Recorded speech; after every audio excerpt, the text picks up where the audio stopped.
dear listener. This is Iain Lee on BBC Three Counties Radio. This is your breakfast show, here until 9 o'clock. I'm worried because I'm feeling a little bit too perky for this time of the morning, which could only mean I've peaked way too early.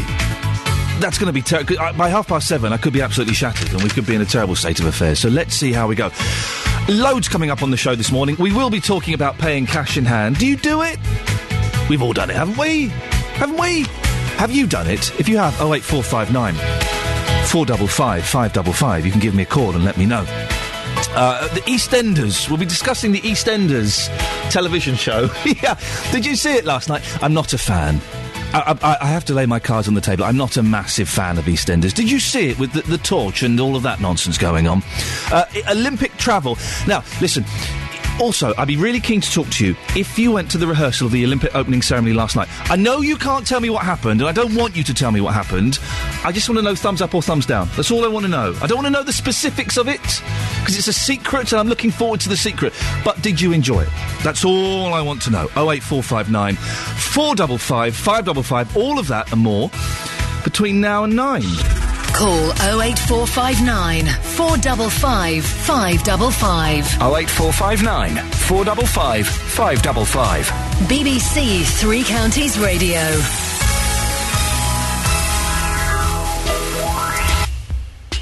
You can text as well, 81333, start your text 3CR, or email 3cr@bbc.co.uk. Speak to you after this, soft sell, tainted love. Good morning, this is BBC Three Counties Radio. 8 minutes past 6, just coming up to now. Woburn-based golfer Iain Poulter has been hosting his 7th invitational tournament at the Buckinghamshire Golf Club. 100 rising junior stars from across the UK, including the Three Counties, took part yesterday and got hands-on tips from Iain himself, who finished tied 9th at the Open. Our reporter Tony Fisher spoke to some of those involved. So no pressure on this tee shot now. You've got cameras, Iain Poulter's here. Going to be a great day. What sort of score are you looking forward to? Well, today? I'm playing off 10, so about around level my handicap. Take anything under par, definitely. Yeah. And how old are you? I'm 17, so yeah, hopefully. Good score out there. Bit breeze, but should be good. And are you looking to turn professional? Maybe one day, yeah, hopefully, yeah. And what sort of an opportunity does this give you playing in the Iain Poulter Invitational? Oh, it's great. It's great to see, obviously, some really good golfers, really good tournament experience, playing on championship course. So it's just really good experience for the future. Yeah. So, yeah. And being with Iain, has he given you any tips yet, or not yet? Maybe later. I showed you a tip yesterday when I hold my second shot on 2. Yeah, Aidan was there to watch it. Yeah. He was at the Open. Yeah, at the Open. Followed me around the golf course, and he was there to see the ball drop in the hole. So there's a good tip. Just work on your course management, work on your yardage, work on your practice, and just make the odd eagle every now and then and a few birdies. And hold your second shot. Easy, eh? Easily done, yeah. Hoping for a few birdies today? Hopefully, yeah. Hopefully, if I drive ball well, then just put in nice greens, so hopefully. What do you think of his game, Iain? I think he's come on leaps and bounds. I mean, I've seen Aidan play the last couple of years. I think it'd be great to see him out there playing today. He's grown a lot, and hopefully his golf game's come on. So look forward to seeing some good shots from him today. What's your one tip for Aidan, do you think, on the way he plays? To go out there and enjoy it today. I know he'll enjoy it. He's had a good time up at the golf. I know he's tired. He got up at 4:30 this morning to drive down this morning to play. So, for me, if he goes out there, plays well and enjoys himself, that's great. Hopefully he can get in the prizes. Yeah. But travel, that's all part of being a professional golfer, isn't it? Definitely, yeah. Get used to it, hopefully. Maybe one day. Good luck. Yeah, good drive. Just right at that bunker. It's perfect. Very nice. Back right pin position, so that'll you'll have a nice angle in from down there. You enjoying the Iain Poulter Invitational? Is this your first time? Yes, it's my first time. Yeah. What's your name? Ethan Cambridge. Okay. How's it going? It's a very tough course, I think, and I'm struggling a little off the distances, but I'm playing okay. And has Iain spoken to you yet, or given you any tips? Ian's come round and given us a helping hand on the greens and how to read them, and just keep your head, keep going. They're hard greens, aren't they? Yeah. Quite a lot of borrow. Yeah, a lot of borrow. And what do you hope to take from here? Do you want to eventually turn professional? Yes, I hope to turn professional in the future, and just to give me a bit of confidence, really. And days like this are really important, aren't they? Yeah, they're really important, and they give you a boost in the future. Yeah. What's your handicap? 7. 7. Right. Okay. Well, best of luck. Thank you. Thanks very much, mate. Cheers. I'd love to be good at golf, but it looks so hard, doesn't it? It just looks ridiculously hard. You've got to get a ball 500 yards into a tiny hole. Crazy golf. Now, there's a game, huh? Hey, here's something in page 7 of the Mail. There's one of these Olympic Supremo, Jacques Rog. I don't know how you pronounce that. Roger. But there's 2 G's. I guess that makes it a hard G. Anyway, he's wearing a £10,000 gold watch. He's staying in 5-star hotels. And he describes himself as working class. Is he? This is an interesting thing, isn't it? What are you working class, even if you've got lots and lots of money? Does it depend on what your parents were, or where you came from, or is it dependent on where you are now? Because I guess I kind of grew up working class. I'm not working. I'm middle class now. I think, aren't I? I would have thought so. 08459 455 555. Can we just get a little tally on the listeners this morning? Do you consider yourself to be working class, middle class? We won't have any upper class people listening to this nonsense. You'll be listening to Radio 4. I'm absolutely sure of it. But can you be working class even if you've got loads of money? This guy is staying in 5-star hotels. This is on the Radio 4 programme on Today. Yesterday he was saying that he's got a £10,000 gold watch. He has tea with the Queen at Buckingham Palace. Night at the Opera, back to the Hilton in London's Park Lane, where a nightcap of fine cognac can cost guests £695. Can he really be working class under those circumstances? 08459 455 555. What determines what class you are? Is it the amount of money you have? It can't be just the money, is it? Because you see dead common people with money. Really horrible dead common that have got a lot of money. Is it your job? Is it where you live? Is it who your parents are? Who you're married to? 08459 455 555. What determines the class you are? And can you shift within that framework? Can you go... I would imagine it's easier to go upwards in the scale than it is to go downwards. That's kind of the natural trend of society, isn't it? We're all aiming upwards. So it would make more sense that you go from working class to middle class. I would suspect that that's the transition that my family made. It's easier to do that than it is to go back the other way. 08459 455 555. What makes you the class you are, and can you change? Or maybe you think that we are living in a classless society. That's what we're told, isn't it? It's a classless society now. Class doesn't exist. I'm not sure if that's true. You can text as well. Let me know what class you are. I want to get a little tally of who's listening to this show.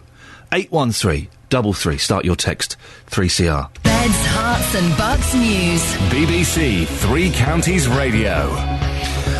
Good morning, this is Iain Lee on BBC Three Counties Radio with your headlines on Tuesday, the 24th of July. Commuters in the three counties are being told today to prepare travel plans ahead of the Olympics, which start on Friday. Train company First Capital Connect are predicting delays despite over 760,000 extra seats, and the Herts County Showground at Redbourne will be a park and ride for game spectators.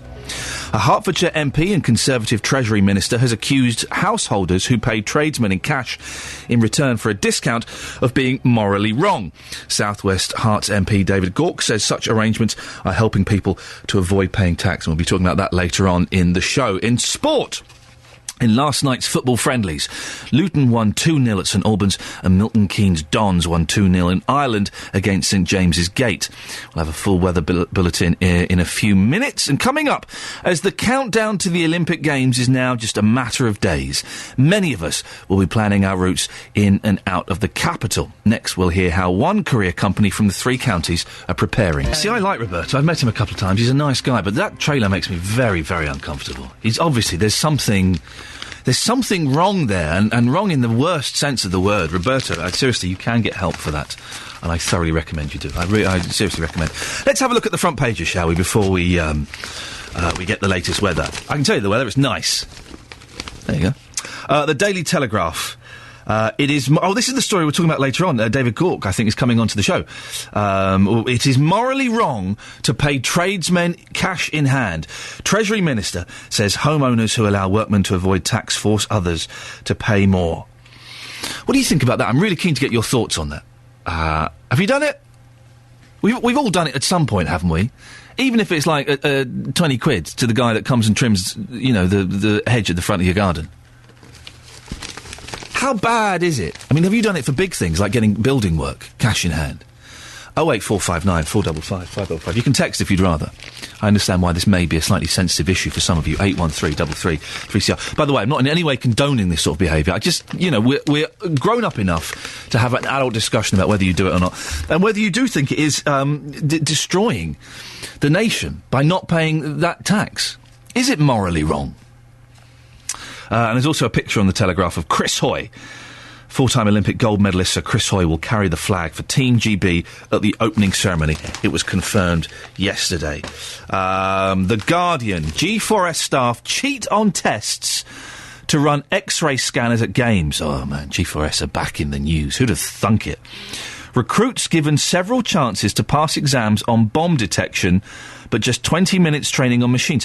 The credibility of the Olympic security operation being run by G4S is called into further question today by claims that scores of trainees are being allowed to cheat their way through tests for the X-ray machines that detect bombs. Brilliant. Brilliant. The Times and loads of other newspapers have got pictures on the front of James Holmes, who killed 12 and injured 58 in a shooting in a Colorado cinema. The Times also has fury over serious threat to use chemical weapons. And this is also on some of the front pages. I don't quite understand the excitement around this. That Prince Harry, the millionaire prince, has got tickets to the beach volleyball.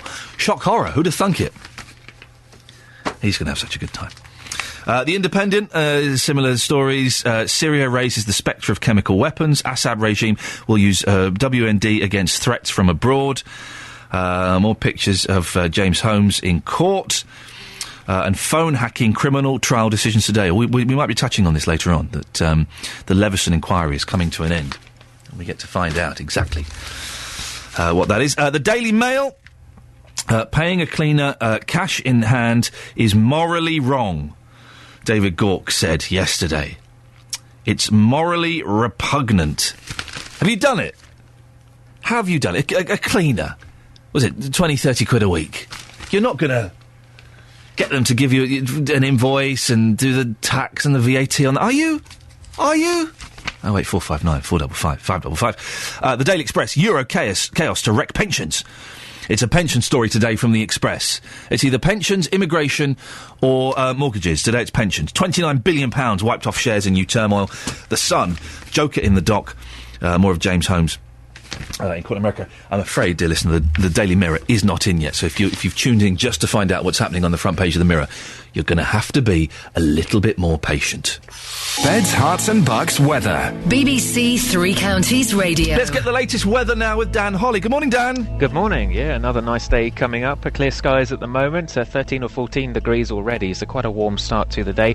And really it's going to stay dry with unbroken sunshine. And by this afternoon, it'll feel quite hot. Top temperatures around 28 or 29 degrees. That's getting into the mid-80s in Fahrenheit, light southwesterly winds. But with all that sun around, there's that very high risk of sunburn, and also the pollen today is very high too. This evening and tonight staying dry, quite warm as well with long clear skies, maybe one or two mist and fog patches forming by dawn. Temperatures holding up 14 or 15 degrees, and I think by the end of tonight it will feel a bit more muggy, so a little bit uncomfortable for sleeping.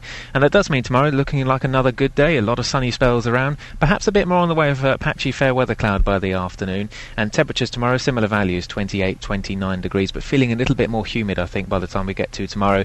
And it's staying dry really for Thursday as well, further sunny spells and feeling very warm. I think for Friday and Saturday perhaps a chance of one or two showers later on in the day, but the temperature's starting to come down. I think by the weekend we're looking at highs of 21 degrees, so it is turning cooler for the weekend, but still a good deal of dry weather for the rest of this week. That's the latest on the weather front. Dan Holly, thank you very much. Hey, listener, get this, right? We're talking about having workmen come into your house. I had a plumber in yesterday who I paid legitimately because it was quite a big job. And one of the things we got wrong with our boiler is that when we turn the hot water on, the radiators come on. So it heats up the hearth, so that's annoying. So this guy came and he fixed it yesterday and it was fixed. So he put the hot water on in the evening so we could give the kids a bath. And I forgot to turn the hot water off, which is annoying because it's expensive. But I woke up in the middle of the night, like the hottest night of the year so far.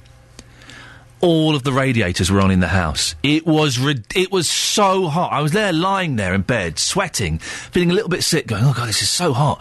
Oh, this is so... He's not fixed the blooming radiators. He's not fixed them! So I've got to get him back today. What a pain. 08459 455 555 is the telephone number if you want to give me a call. Now, a Bedfordshire courier company says that lives could be put at risk if they're not allowed to use the Olympic traffic lanes in London. Letchworth Couriers Limited, based in Alsley, that's how we say it, yes, claim they'll face more gridlock and congestion during the games when delivering things like blood samples and medical supplies, and say they should be allowed to use these restricted lanes. Our reporter Brendan Murphy went to find out more. Hello, my name's Barbara Moss. I'm the Finance Director of Letchworth Couriers Limited. So you're based up here in Arlesey, quite a bit away from central London. Why do you care about the Olympic lanes? Because we have, on a daily basis, around about 20 to 25 drivers going into London, in and out of London all day. Same-day courier company. So, obviously, it's a major impact for us. And how does it affect you practically, then, these Olympic lanes? They've come into force already, some of them, haven't they? They have indeed, yes. I believe it was the 12th of July they started to come into force. I think, obviously, the biggest impact is time to make deliveries. That's obviously going to increase. And because we're a same-day courier company, basically, we're sort of ad hoc deliveries. So it's very difficult to pre-plan. Transport for London did have a route planner guide. But when you're doing our kind of deliveries, it's really... on the day, you've been into our main office, you've heard how busy the phones are. You've got a deadline for a delivery. What happens if you don't deliver on time? It depends really on the nature of the delivery. Obviously, it's the impact on our customers and their customers that is our prime concern.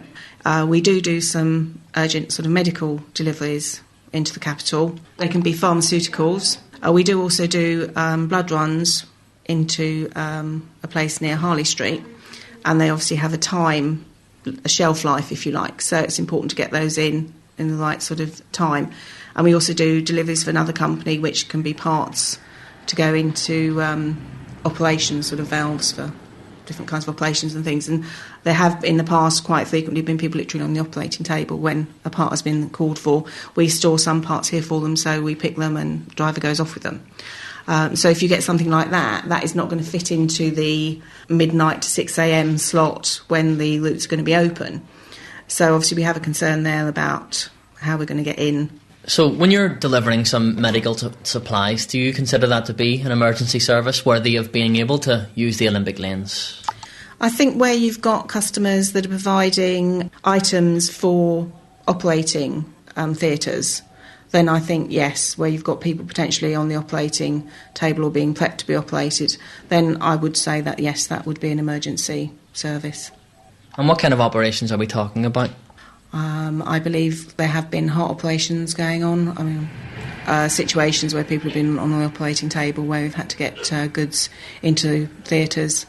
We have in the past had drivers, they've been in constant contact with us all the way through from pick-up in Letchworth all the way into the centre of London, and where the driver's been, waiting and he's in a queue, he literally just pulled over on the side of the road, got out of the car and ran with it into the hospital, up to the operating theatre and delivered the goods. And on one particular occasion when that occurred, we had a call back later saying, thank you very much, can you let your driver know you helped save a life today? So we are talking important facilities here. It's interesting, isn't it? Would you class that as an emergency service? I guess I probably would, even though it hasn't got the blue lights and the NINOR. I think, and by the way, the NINOR is indeed the technical term for the siren that they use. It would be an emergency, wouldn't it? They're literally saving lives. Have you driven into London? Have you been affected by the Olympic lanes? A lot of them don't come into action until tomorrow. But I know that there are a couple. The one on the M4 is in operation. I think there are a couple of others that are in operation. Have you seen them? I drive around the North Circular in London quite a bit, and there is one on a bit of... If I'm going to visit my mum, for example, and then going to go and visit some friends in North London, then there is a section of road, a route I do quite regularly, there is a section of road that is a massive, part of the Olympic network. And that is going to be absolute chaos. Now, are you of the opinion that it's just a few weeks, get over it, put up with a little bit of traffic, what's the problem? Or are you furious that your travel arrangements could potentially be a nightmare? I'm wondering how people are going to get to the Olympics. You're not going to drive there, are you? That would be ridiculous. The trains and the tubes, really? After last night with the Central Line, 60,000 people went to the dress rehearsal of the opening ceremony in Stratford. By the way, if you went, could you give me a call? I don't want to know what you saw, what happened. I just want a thumbs up or a thumbs down. That's all. 60,000 people went, and the Central Line that was linking that to the rest of London was closed. It wasn't working. How bad was that? What a nightmare that must have been. 08459 455 555 if you have been affected already, or you think you're going to be affected by the changes to the travel arrangements in central London. We'll be talking to, a little bit later on, to the Transport for London's Director of Planning later on in the programme about the Olympic lanes and how it could affect you if you're commuting into or out of the capital. So it should be quite interesting. So 08459 455 555 is the phone number if you're worried that it's going to be affecting you in some way. 08459 455 555 81333. Start your text 3CR. You can also email 3CR at bbc.co.uk. Those are the ways to get in touch with the show. Would be nice to hear from you this morning. Oh, look, there's Terence Trent D'Arby. Sorry, Terence, we don't have time for that. This is what we meant to play. Blimey. Donna Summer, she's very energetic, isn't she? MacArthur Park. This is Iain Lee on BBC Three Counties Radio, your breakfast show through till 9 o'clock. Now, 60,000 people attended a dress rehearsal last night for Friday's opening ceremony of the London Olympics. If you were there, I'd love to hear from you. Don't want to know the details, because I know it's top secret, and I don't want to spoil the secret, but a thumbs up or a thumbs down would be very interesting. Organisers are still trying to keep a secret many of the details about the event, which is expected to be watched by billions worldwide. Our Olympic reporter, Jane Prendergast, is here. Good morning, Jane. Good morning. So we're at the dress rehearsal stage for the opening ceremony. Were you there? I wasn't, sadly. No, I'm hoping to be there on Friday, but not very nice. Rehearsal, no. How did it go last night? What have you heard? Well, very well by all accounts. As you say, it's much anticipated by everyone, heralding the start of the Olympics, which, of course, so long in the planning. And we know some of the details already. We know there are going to be countryside scenes with meadows, real animals, clouds. But, of course, the organisers don't really want the show-stopping surprises to be blown, so they invited 60,000 people to attend yes. the dress rehearsal. Yeah, keep it under your hat, please, 60,000, yes. And Danny Boyle reportedly addressed the audience and asked them to save the surprise ahead of Friday's showpiece and not post any images on social networks. Of course, a lot of people did. Some of them have been taken down, and a lot of people talked about detail. We're not repeating any of that, of course. Good. But suffice it to say, people have said things like it was epic, it made me proud to be British. A lot of people are talking about the fireworks. Apparently, if you like fireworks, you're in for a treat on Friday night. And someone else said, if you have any plans for Friday, cancel them. The opening ceremony is out of this world. So, quite positive feedback from some of those who were there. My next-door neighbour went, and I'm keen to speak to her later on this afternoon to find out what happened. How important is it that the opening ceremony goes without a hitch? Well, really important. I mean, the IOC president, Jacques Rogge, was talking to the BBC yesterday about London, about how he was sure that the organisers had got everything right for a successful Games. But, of course, in the run-up, we've had all the concerns about security, the criticisms about Olympic bus lanes, travel, the threat of strike action, and reports yesterday that some people were having to queue for hours to collect tickets that they've booked. All these things build a negative picture. If the opening ceremony goes brilliantly and is spectacular, it kind of moves things on from that and can be seen as a great launch pad for the Games. And, of course, the organisers are leaving nothing to chance. We know there's going to be another dress rehearsal tomorrow, so more chances for leaks to come out. The thousands of performers are going to get to practice some more. The Queen will be officially launching the Games on Friday, but she's been entertaining guests already, hasn't she? Yeah, not just any old guests, though, not just any old visitors to London. She was hosting a reception for more than 100 members of the International Olympic Committee yesterday, and she made a speech. She talked about the importance of the legacy of the Games, and she had this message for those taking part. In the coming days, over 10,000 athletes from more than 200 nations will be undertaking their final preparations following years of dedication, hard work and personal sacrifice. We send our warm wishes to them all for a rewarding and enjoyable Games. And of course, her granddaughter Zara Phillips will be taking part as a member of the equestrian team.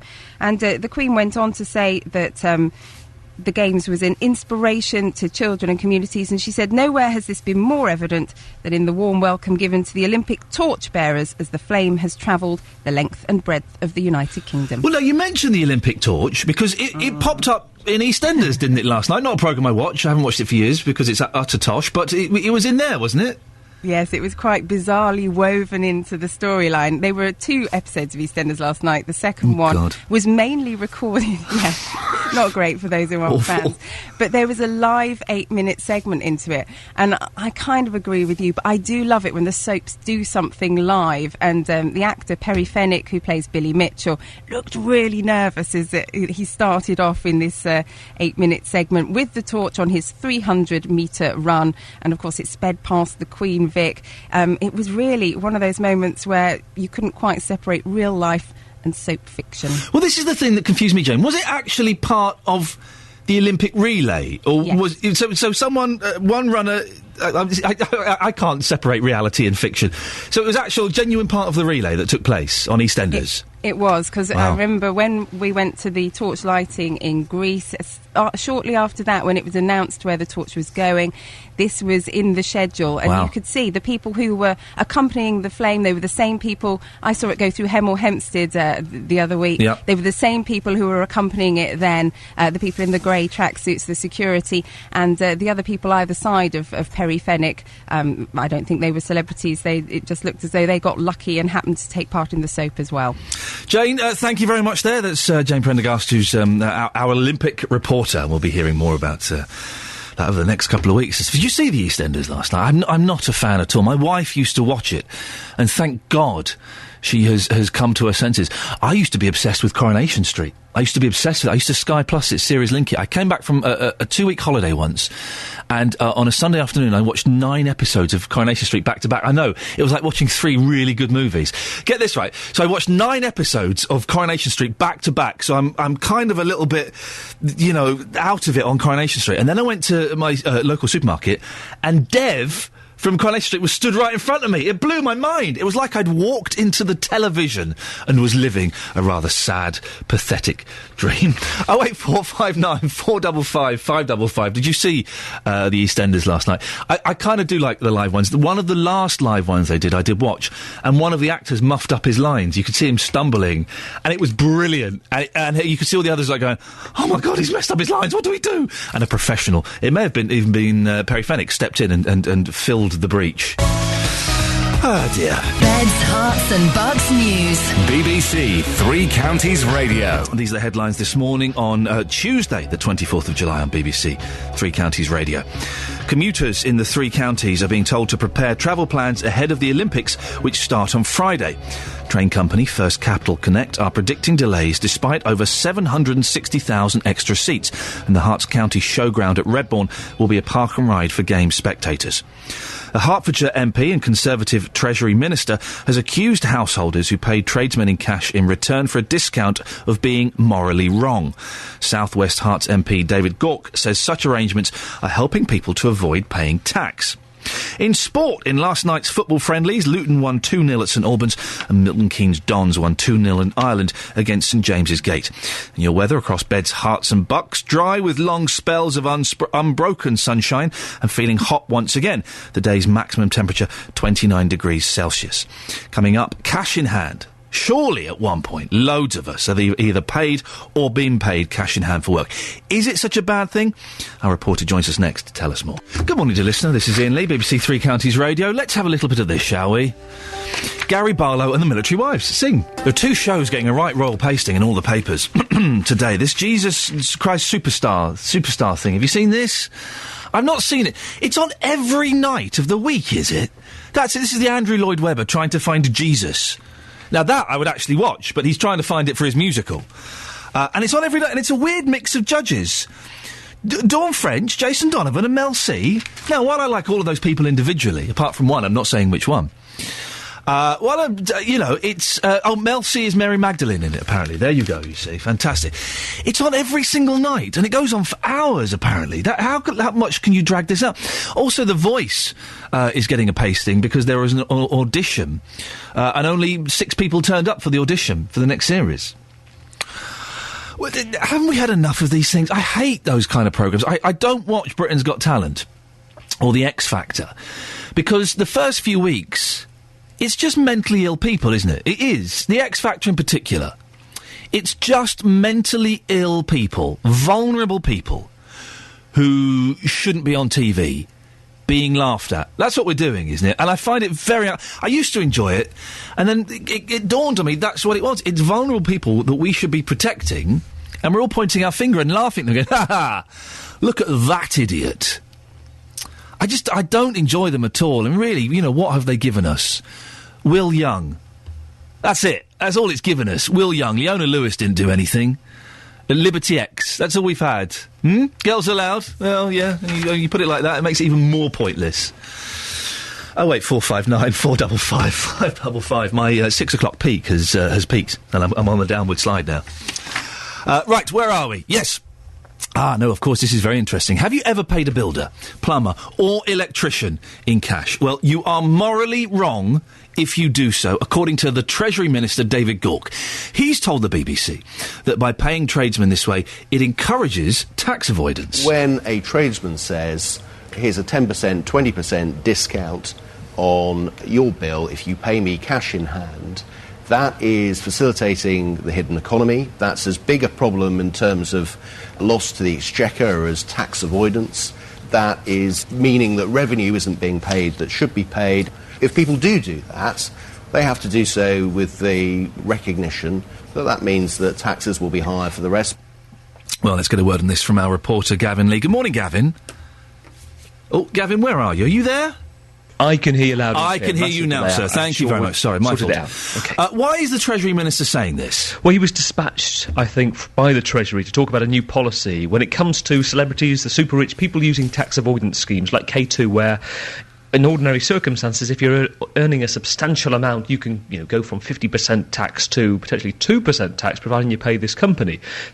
What he was saying was, if they do this system, they can be referred to the HMRC to then look into the details and whether they can claw back some more money. But he was asked specifically about tradesmen and whether it's right for them to be paid cash in hand. First on Newsnight, then he was asked by a number of newspapers, and he said specifically, for you and I, for anybody listening, for the employer to be paying a tradesman cash in hand, they are morally wrong. Well, actually, the legal requirement is not on us, is not on the employer, it's on the tradesmen themselves to declare the money. If they don't declare the money, then it is illegal, then it's tax evasion. But it's interesting that he's very much putting this as an issue of conscience and saying, people should be thinking about this from a point of view of what they should be owing the government. I would imagine that most people... don't care about this. If they're saving money, is this likely to lead to a government clampdown on cash-in-hand payments? What's the Treasury saying about that? Well, it's interesting. I don't think it will. I spoke to a Treasury spokesman this morning who said it's not a policy change. He was answering a specific question, but I think, given that he's repeated it so often to newspapers, to different media, the message is clearly intended to make people think twice. He also said that this wink-wink policy of give us a discount and knowing that somebody will get their VAT off, they are implicit in that. And also the HMRC recently pointed out that people that act this way, and it's pretty common because there was a recent survey by the Federation for Builders that said 92% of builders work this way, only accepting cash in hand. Wow. And the HMRC said it's about a lack of honesty and integrity from the employer themselves, because if the builder's asking for a payment this way, then he or she could be prepared to take shortcuts on the job itself too. Some will say that why is he targeting those at the lower rung of the pay scale? What about targeting the super rich who avoid paying tax? Well, I think he opens himself up to exposure to be, for criticism there. I've just come back from a week staring at the super yachts in Monaco, and tax havens like that is what the governments are saying are losing us big cash, and why not tackle those? I mean, there was a recent report again this week. It's all coming at the same time. So anything to do with tax seems to be really, hitting the public knowledge at the moment. £21 trillion is apparently the amount globally stashed away through by the super rich in tax havens. Massive amount. And actually, the government has put a figure on the amount of money disappearing through tradesmen not declaring how much they're being paid. £2 billion. But I can't quite work out, Ian, I'm not sure if you can, how you come up with that figure if you don't know how it gets there in the first place. There are companies as well, it's probably worth me mentioning, who are aghast at this and say it's perfectly legitimate for some companies to be paid cash in hand. This is Shabazz Hussain from Accountancy Advantage. For a builder, cash really does make a difference. I've got a number of builders as my clients, and they almost certainly declare everything that they need to declare, but cash really helps them because they have to go out and buy supplies. And if you don't have cash in your bank account because you're waiting for a check to clear, how do you go out and get the supplies that you need, the timber that you need, the slate that you need to do the work that you're doing? You need the cash. I'm going to ask a really stupid question, Gavin. I don't know what a trillion is. Is that like a billion? A million billion? Gavin's disappeared. The thought of having such a big maths question thrown at him has terrified him. Gavin Lee, thank you very much. Is that a silly question? No, it's not that silly. What is a trillion? There's £21 trillion that's floating around that's not being paid in tax. 08459 455 555. I want a brainy person to call up and tell me. Or you can text 81333. It's like your text 3CR. What on earth is a trillion? Also, on a slightly more serious note, very keen to get your opinion on paying cash in hand. Do you do it? Do you do it for smaller things and not bigger things? Do you do it for everything? I mean, the building work is the obvious classic one where people pay cash in hand and they avoid paying VAT. 08459 455 555. What do you think? Or do you think that the government should be targeting these huge companies that don't pay tax, that avoid tax legally, but they avoid paying millions, billions of pounds in tax? Hopefully get your views after some of this. Loads coming up in the next hour of the show. We will be talking more about paying cash in hand. Do you do it? Do you approve on it, or do you frown on it? More about the Olympic travel, and we'll be discussing the controversial Archimedes screw after the latest news and sport with Simon Oxley. It's 4 minutes past 7. This is BBC Three Counties Radio. It's a very, very nice day out there. Doesn't it make things a little bit easier when it's lovely? It was a fantastic drive into work this morning. Looked great. Coming up in the next hour of the show, paying cash in hand. More on that after a minister has said that it's morally wrong if you pay cash in hand. Have you done it? Do you do it, or do you frown on it? Do you think it's just the worst thing you can do? Maybe you're a builder or a worker that's done work for cash in hand. You think there's nothing wrong with it? There's all these big companies that are avoiding paying millions of pounds in tax. Why should you have to suffer? 08459 455 555 is the phone number. We'll be talking more about the Olympic travel. How do the changes to the Olympic network in London affect you here in Beds, Herts and Bucks? And we'll be talking as well about the Archimedes screw. You can text, if you want, 813 81333. Start your text 3CR. You can email 3cr@bbc.co.uk. But to be honest, I'd rather you called in. Call 08459 455 555. 08459 455 555. BBC Three Counties Radio. So, with the controversial Olympic lanes set to open all over London from tomorrow, the focus will be on how the capital's roads cope with the increased Olympic traffic. But what do the London Games mean for drivers in Beds, Herts and Bucks? Well, with provisions for increased traffic flows being made around the three counties, we sent our reporter, Sophie Solaria, to check out the park and ride being organised at the Herts County Showground. I've just got out after driving up the Dunstable Road from St Albans, and I have now arrived at the Herts County Showground. All the way up the Dunstable Road, yellow signs indicating that the ground would be becoming a park and ride for the Olympics were placed maybe 100 metres apart from each other, clearly stating that from the 27th of July to the 12th of August, Herts County Showground will be becoming a place for people to park and take the bus to the games. I'm now standing by the entrance of the showground, which at present is closed and locked, but from Friday will open its gates to customers wishing to use the service. And from where I stand now, looking out onto the ground, the gravel path leading right up to the showground is marked either side by pink signs with white writing stating Herts County Showground, park and ride for the Olympics. Information clearly display your permit, which means that you obviously have to buy that before you park and ride. I can't get onto the ground, but from where I can stand, the warm weather we've had in the past few days has dried up the land, although we don't really know how soggy the ground is from the previous months of rain, and indeed what the weather will be like in the coming month for the Olympics. But for the meantime, the grass is looking drier, and it looks like a really quite well organised service that they're offering. But let's ask some local people what they think and if they feel that the provisions for the Olympic Games and the travel are adequate. I've just stopped you, sir, on the side of the Dunstable Road. Are you local to Hertfordshire? Yes.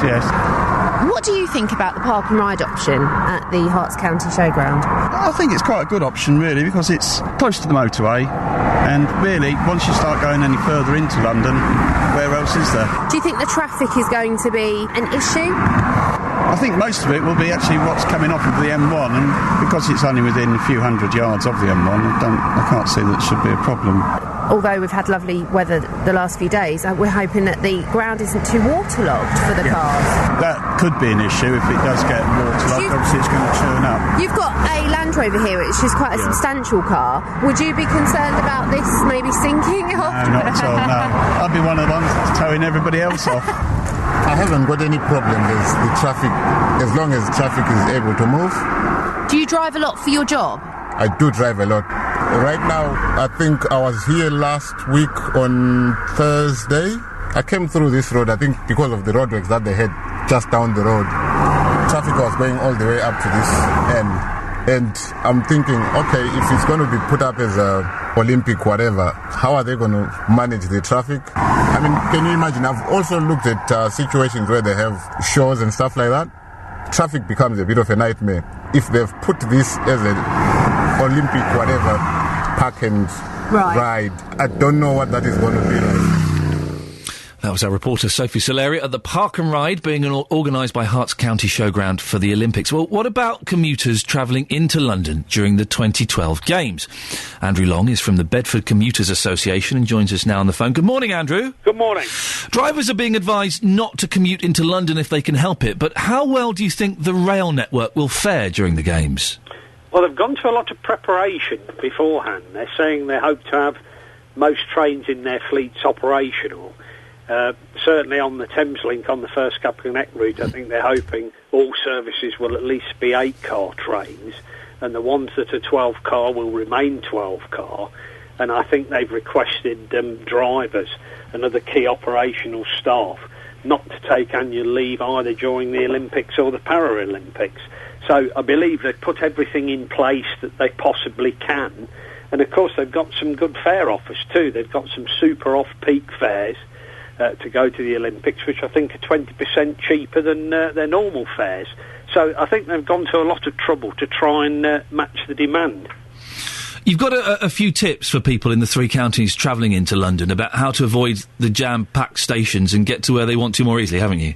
Well, on our route, we have the option of going via West Hampstead and onto the London Overground, for example, to Stratford. And on the Great Northern route, they have the option of doing the same via Highbury and Islington. And that may well avoid the problems at St Pancras with going onto the Olympic javelin trains to Stratford, or indeed onto the Underground. You can actually physically get to some of these venues without touching the Underground at all. I want this to be a success, of course I do, but I'm so worried it's going to be one of those things where it goes hideously wrong, and afterwards there'll be an inquiry that lasts a year, and they'll go, well, there are lessons that can be learnt from this. Do you think the travel situation is going to be a nightmare, Andrew, or is everything going to be okay? No, I think, as I say, a lot of planning has gone into it beforehand. And just as an example, a lot of the freight container traffic that comes by rail from Felixstowe goes via the North London line and on to Willesden and then up to the north of the country from there. From Monday, all that traffic is being rerouted via Ely, so that the routes through London are freed up for passenger services, primarily for the Olympics. Now, that's got to be good news, because obviously that won't import any delays into the system. Passenger trains should run fairly reliably. So I think the rail industry's worked very hard to see delivery. Andrew, thank you very much. Andrew Long is from the Bedford Commuters Association. What do you think? You worry? There's so many things have gone wrong recently. I do worry there's going to be one of those big inquiries, and they'll go, well, lessons have been learnt, and this will never happen again. Well, no, get it right this time. Or am I being too negative? Maybe I'm being too negative. I have been accused of that in the past. I do that. 08459 455 555 is the telephone number, if you can let me know your thoughts on that. There's a thing in the Independent today about the opening ceremony, and we've been talking about that. We might talk about it a bit more. If you went to the rehearsal of the opening ceremony last night, could you give me a call? 08459 455 555. I don't want to know what happened. I don't want to know the content. I want to know thumbs up or thumbs down for the show. And did you manage to get home okay? Because there was a nightmare on the tubes, wasn't there, last night? I think the Central line wasn't working. The only thing I've read in the newspaper about the opening ceremony, and I've read this in the papers, I can say this, I think, 30 Mary Poppins. 30 Mary Poppins. I read that in the paper yesterday, yeah. That bit I'm looking forward to. Suddenly, I'm interested. Mary Poppins, the film I only saw for the first time 6 months ago. I've still never seen the end. I don't know what happens at the end. I watch it with my boy, and for some reason I've only seen the beginning. I've seen the beginning now 1 million times, but I've not seen the end. Oh, I'm hoping it has a happy ending. I hope it does. But there's this thing in the Independent today. Danny, what's his guy? I always get his name wrong. Danny Boyle, who is, organised and directed and staged the opening ceremony. Danny Boyle sets out to silence Hugh Edwards in War of Words.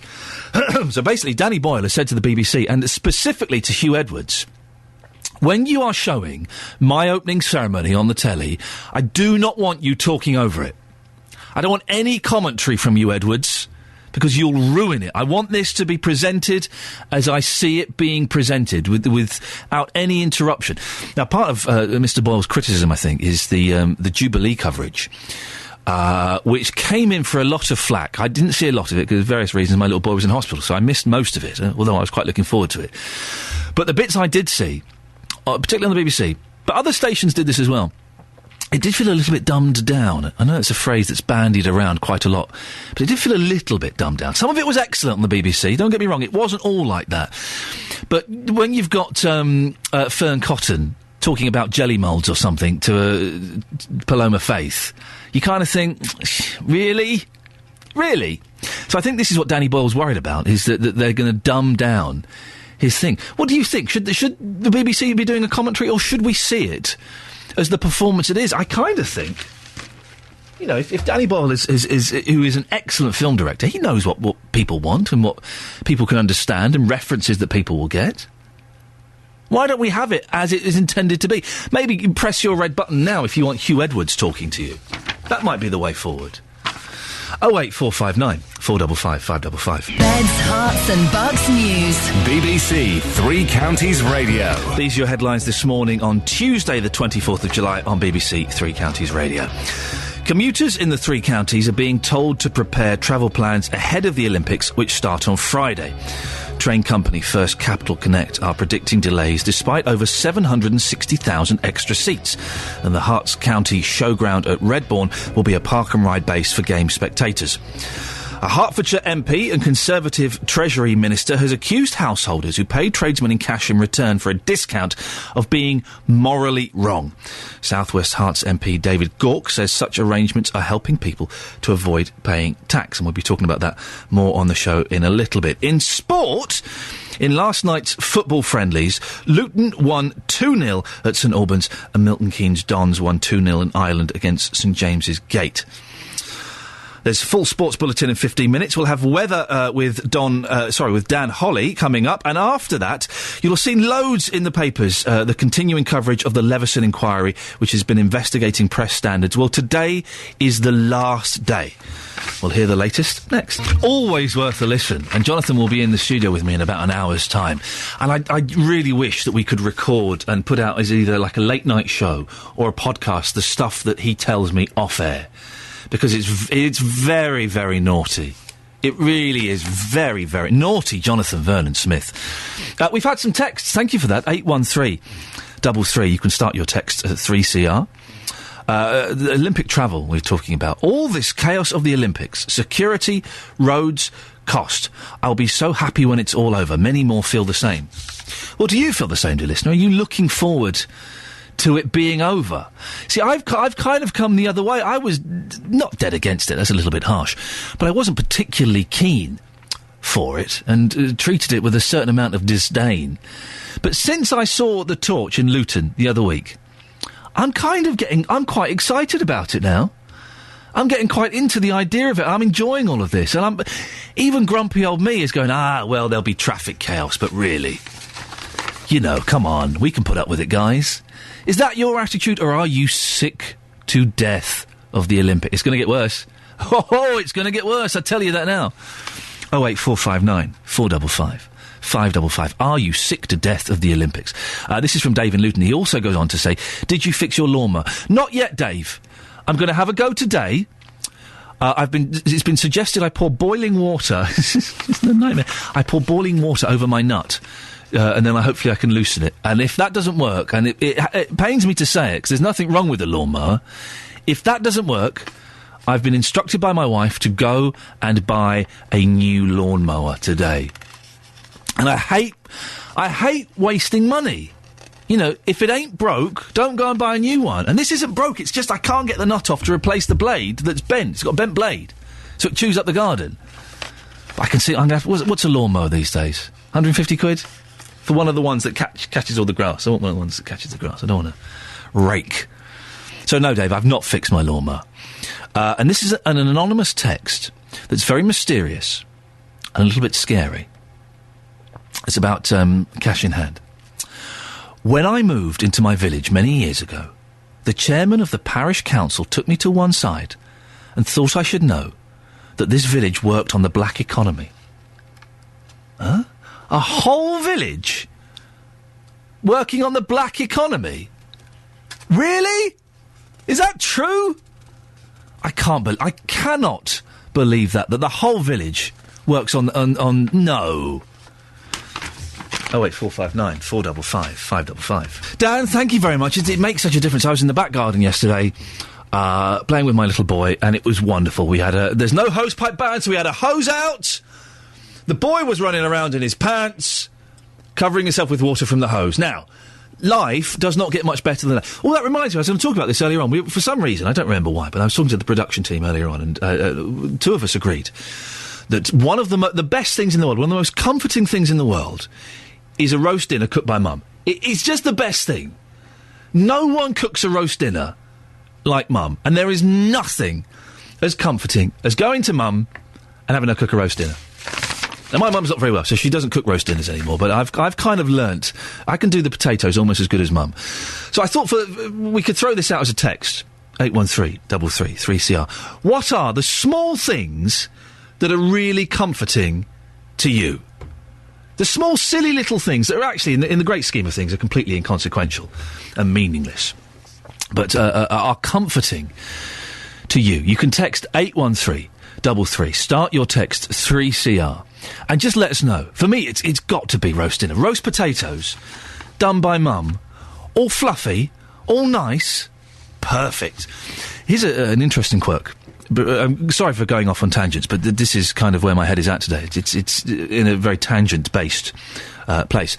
I have mint sauce on my roast potatoes. I could have a meal of just mint sauce and roast potatoes.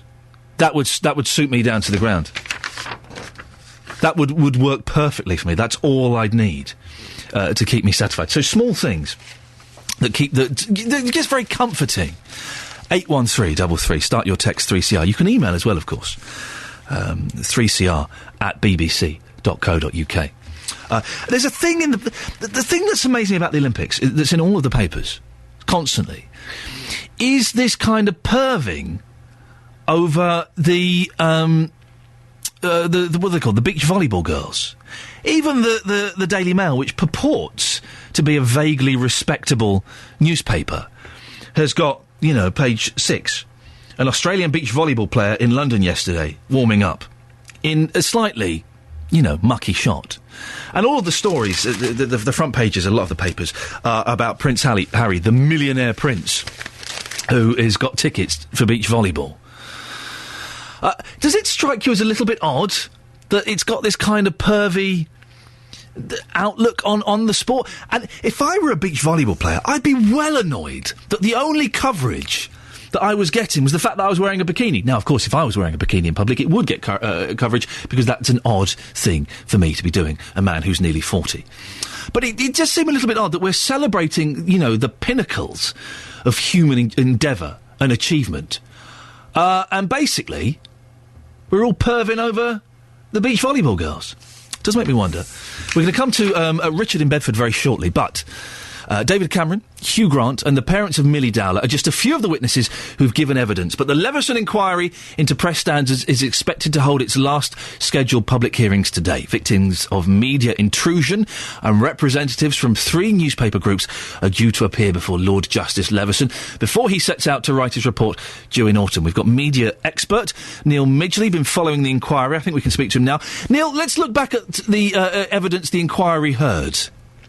Well, there's been obviously all sorts of evidence from the very serious, the inquiry opened, you'll recall, with Millie Dowler's parents and their experience of phone hacking, right through to the very titillating and amusing. So Rebecca Brooks, for example, the former chief executive of Rupert Murdoch's News International, talking about how David Cameron had signed his texts to her LOL, meaning lots of love, until she disabused him of that fantasy and told him it meant laugh out loud instead. So right through from the very serious to the faintly ridiculous. And some of these revelations were incredibly shocking, weren't they? Well, yes, they were. And in the political sphere, of course, we're still seeing reverberations from the documents that came out, the 160 pages of emails that were disclosed between Rupert Murdoch's people on the one hand and the Department of Culture on the other, and particularly the Culture Secretary Jeremy Hunt's now former Special Advisor Adam Smith, who appeared to be very close to News Corporation when it was trying to take over B-Sky B. He, of course, Mr. Smith, lost his job over that. Mr. Hunt almost lost his job over it, and arguably Mr. Hunt's political career will be forever blighted by all of this. So the Leveson inquiry has had impacts where we didn't necessarily expect it to have. And what's it hoping to achieve? Is it going to achieve anything? Well, the key to the report when it comes out later in the autumn will be whether Lord Justice Leveson recommends that newspapers should be forced by law into a new system of regulation. We in the newspaper industry never have before. The current system, the Press Complaints Commission, operates entirely by consent, and the newspaper industry has put forward new proposals for a more muscular, independent regulator with a bigger range of sanctions, £1 million fines potentially. And the question will be, for newspaper journalists, whether Lord Justice Leveson thinks that is sufficient or thinks that Parliament should intervene. Neil, thank you very much. Neil Midgley, media expert, talking about the last day of the Leveson inquiry. I want to go to Richard in Bedford. Richard, good morning. Good morning, young man. How are you? Oh, you've called me a young man, so I'm instantly feeling much better. What have you called in about, Richard? Well, 2 things, actually. Yes. Your lawnmower. Oh, God, yeah. Well, you pop it round, I'll take a nut off for you, straighten the blade, and you'll have a mower that works again. Richard, you don't know me. I could be a lunatic. You can't invite me round. If you come round here and you're a lunatic, I'll put you down. Oh, tough guy. Tough guy. I like that. Richard, it's a very kind offer. I'll see how I get on today, and I'll let you know. Yeah, if you want me, I'll leave my telephone... Well, they got my telephone number anyway. Good lad. So Thank you, Richard. You can ring me by all means. You're very kind. The other thing, cash in hand. Yes. Chap don't know what he's talking about. This is David Gawke, the MP? Yeah, he don't know. I mean, he's never been in business, so he wouldn't understand, would he? Have you done stuff cash in hand, Richard? I worked for 35 years for myself. Yeah. Right, I'm a cabinet maker. A lot of people in Bedford know me. Yes, you get paid cash. You need cash to buy things for the next job. Yeah. Especially when it comes to local authority and government departments that put 90 days on. So what do you do for 90 days? You have to get other money in. And why should you, when you're owed money, have to pay banks a massive interest to have money on an overdraft? But no, Richard, that's not right. Richard, very quickly, does that mean that you're avoiding paying tax? No. Of course it doesn't, because when you put your books in and do it, if people, most people, business people, will understand this, you have to put it down. Okay. It's all in there. You're not fiddling anything. All right, Richard, thank you. Well, I think that's slightly different from what Mr. Gawke is saying. And thank you for your offer, Richard. It's very kind. Because I think he's specifically targeting those people who take the cash in hand but then don't declare it and don't pay the tax, which is, you know, of course, very naughty. On FM, AM and online at bbc.co.uk/3 counties. BBC Three Counties Radio. Good morning, this is Iain Lee. Don't forget, you can take part in the show any time you want. If there's anything we're talking about that kind of affects you, or you want to have your say on, or maybe there's something we're not talking about that you think we should, then you can give me a call. 08459 455 555 08459 455 555. Here's something you might have an opinion on. It's just over a month since Bedford Borough Council launched their controversial new water turbine, the Archimedes screw. But it's already been temporarily switched off for calibration. Bedford Borough Council claim that even though it cost around £500,000 to install, it will generate about £32,000 worth of electricity every year. But not everyone is convinced that they'll make that money. The Conservatives on the council claim that the screw has been installed in the wrong place, and this is why it's having to be turned off periodically. Caroline Fenson is from Bedford Borough Council. Good morning, Caroline. Oh, good morning. You've been opposed to this this operation from the start, haven't you? Absolutely, yes. Why is that? It's a waste of money, and there are a lot more important things than money should have been spent on. And we just don't have a suitable river for this sort of technology. What kind of things would you have spent the money on, briefly, that you consider to be more important? Well, in my ward, there's 20 children that can't go to their local school because there's not room in the school. This money would have been better spent on a couple of new classrooms. In the great scheme of things, £500,000 isn't that much, particularly when it's said that it's going to make the money back within 10 to 15 years. Yeah, I don't think they've done their sums very well. Really?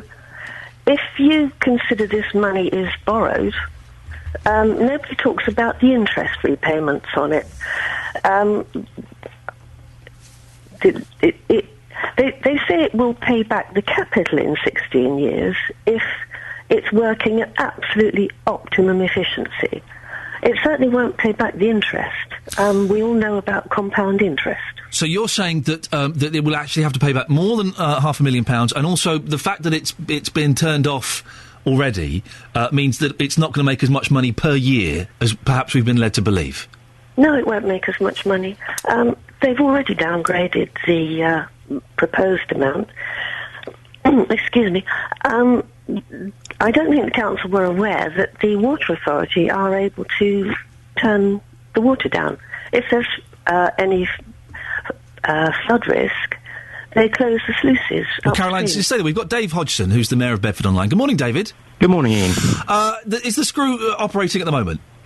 I think it is today, yes. I'm not sure. I mean, it's obviously been calibrated. If you do the sums, we've actually generated 13.9 megawatts. You have to times that by 12, and you get how much we're going to generate a year. And I estimate we'll get bang on target for the 160 megawatts we were intending. Now, and of course David, so let me interrupt. Caroline raised a couple of issues there. Yeah. That it's not going to be £500,000 you have to pay back. It's going to be £500,000 plus interest. Is that true? We obviously have to pay the interest back, yes, of course. How much is that interest going to be? I couldn't tell you offhand, Ian.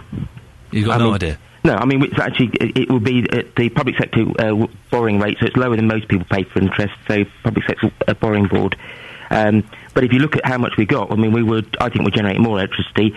Councillor Fenson's view that the Environment Agency can turn it off, she's quite right, but we always knew that, and it was always actually estimated to do that. And also, the figures are based on what the price of electricity was when we started the process, and it's already gone up once. And in the 25 years, I'd love to think that electricity won't go up in price, but my money's on the fact it will, unfortunately. So, David, are you still saying, even with the interest factored in now, that within 15 years, and with these occasional switchings off, that the screw will have paid for itself? Yes, I believe so. And let's give it a year to see how it goes, and we can come back and talk in a year's time, see how much electricity and how much money we've generated. I think when it's been calibrated, the naysayers that say this is a stupid idea, remember, we had 19 working corn grinders in the Great Ouse in Bedford Borough in years gone by. It's a very traditional thing to do. We're using a modern take on it, albeit that Archimedes screws are 2,000 years old. Caroline, Dave seems to think that it will make the money back and that this is a sensible thing to be doing. Well, I don't think so, and the whole premise is based on feed-in tariffs, and we know with solar power that they've been cut in half recently. If this was cut in half, it would be less than 16,000, and if you're paying interest, every 1% of interest you're paying is 5,600. So, even if they're lucky enough to be only paying 2%, that makes a huge hole in whatever they're saving. David, did you forget the interest? Was that left out of the sums? I'm just looking at my papers. Actually, the money's not borrowed. We're actually doing it from our own reserves. Though we have money, so it's from our thing. We haven't borrowed it from a bank for anybody, so there's no interest to pay at all. So Councillor Fenson's wrong. Well, that's something. But David, did you not know that already? Well, I've got it in front of me. I can't keep everything, but I've had the papers in front of me while you're talking. But David, you would think you would know where you got £500,000 from. Yes, well, I've just told you where we got it from. I'm just surprised that that wasn't a fact that you knew. Okay, you can be surprised, but as I said, it's not borrowed. Yep. Caroline, that solves that problem then, doesn't it? If the money's not borrowed, if it's their money, then there's no interest. Well... So that's the argument shot out of the water, isn't it? Not really. If there's £500,000 lying about, in the capital budget... But it stops the argument about the interest. Why borrow another 15 million? Well, as Councillor Fenton knows, we've stopped actually external borrowing from the council. It's one of the things we actually went to, and she voted on in the council, and there's no more external borrowing. The other interesting thing, Ian, if you just may say so, that when this went through, before Councillor Councillor Fenton was a councillor, everybody voted for it across all parties. This had been an idea that the late Frank Branston had 10 years ago as an idea to bring this to fruition. When we brought it to council a couple of years ago, everybody on the council, all parties voted for this. Caroline, another criticism that you have, if I've got this correct, is that it's not located in the right place. The water isn't deep enough. Is that right? That's right, yes. And the models that Frank Branston saw were in Germany, in big, fast-flowing rivers. David, how do you counter that? There's a drop in the height of the rivers from the upper river to the lower river. We're using the natural fall in the river to generate electricity, and it's working, and it's generating electricity. Is it true that you have to switch it off at certain points to allow canoeists to have enough water? Yeah, I mean, that's always in the agreement that will actually be turned off when we've got low water levels, or in fact high water levels, and also when we open Duckmill sluice gates so the kayakers can actually have the white water. But that was all factored in at the very beginning, and we actually understand that, and it actually helps the kayakers as well, because we can actually use the water there, the sluice gate, Duckmill sluice. How often does it have to be turned off for, and how long? That's an agreement with the kayakers, and I think it's up to 100 times a year from recollection for about 90 minutes to 2 hours. But that's negotiating with the kayaking club. Okay. They're growing. I mean, Viking Kayak Club is a very, very successful club. They've got lots of kayakers, and they've also got one of their members actually in the Olympics, and we wish Etienne all the best for the Olympics, and hopefully he gets better than the bronze he got last time. Caroline, are you making a fuss about nothing, really? Because isn't this, we're running out of natural resources. We have to try and find as many alternative ways to generate electricity. And it's there's going to be investment, isn't there? Surely this sounds like a sensible plan, doesn't it? If the same money had been invested in solar power, it would be actually making an impression. It would have created a lot of electricity. This project is you say a lot, Caroline. How much in comparison with the Archimedes screw? Do you know? I don't know offhand, but if the same amount had been invested in solar power, say to cover the whole of the top of Borough Hall, you could have run Borough Hall for this amount. We already have solar panels on the top of Borough Hall. We've also invested from the Climate Change Fund in a number of solar panels in all kinds of community buildings, in schools, and ward members have actually put some of their money, and if Councillor Fenton wanted to do, she could have invested some of her ward money in solar panels for her schools in her area. She chose not to do that. David, finally, Caroline Fenton says that the Archimedes screw is a joke. She's wrong.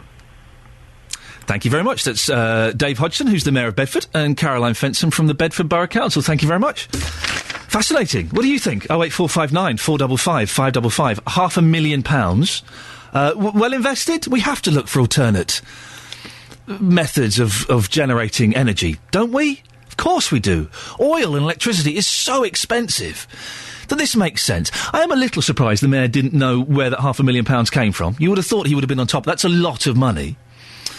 But it makes sense, doesn't it, that we need to find ways to generate energy and power, and we have to look at alternative methods. Or maybe you think it's a waste of money. 08459 455 555. Beds, Hearts and Bucks News. BBC Three Counties Radio. It's 7:46, Tuesday the 24th of July. These are the headlines this morning on BBC Three Counties Radio.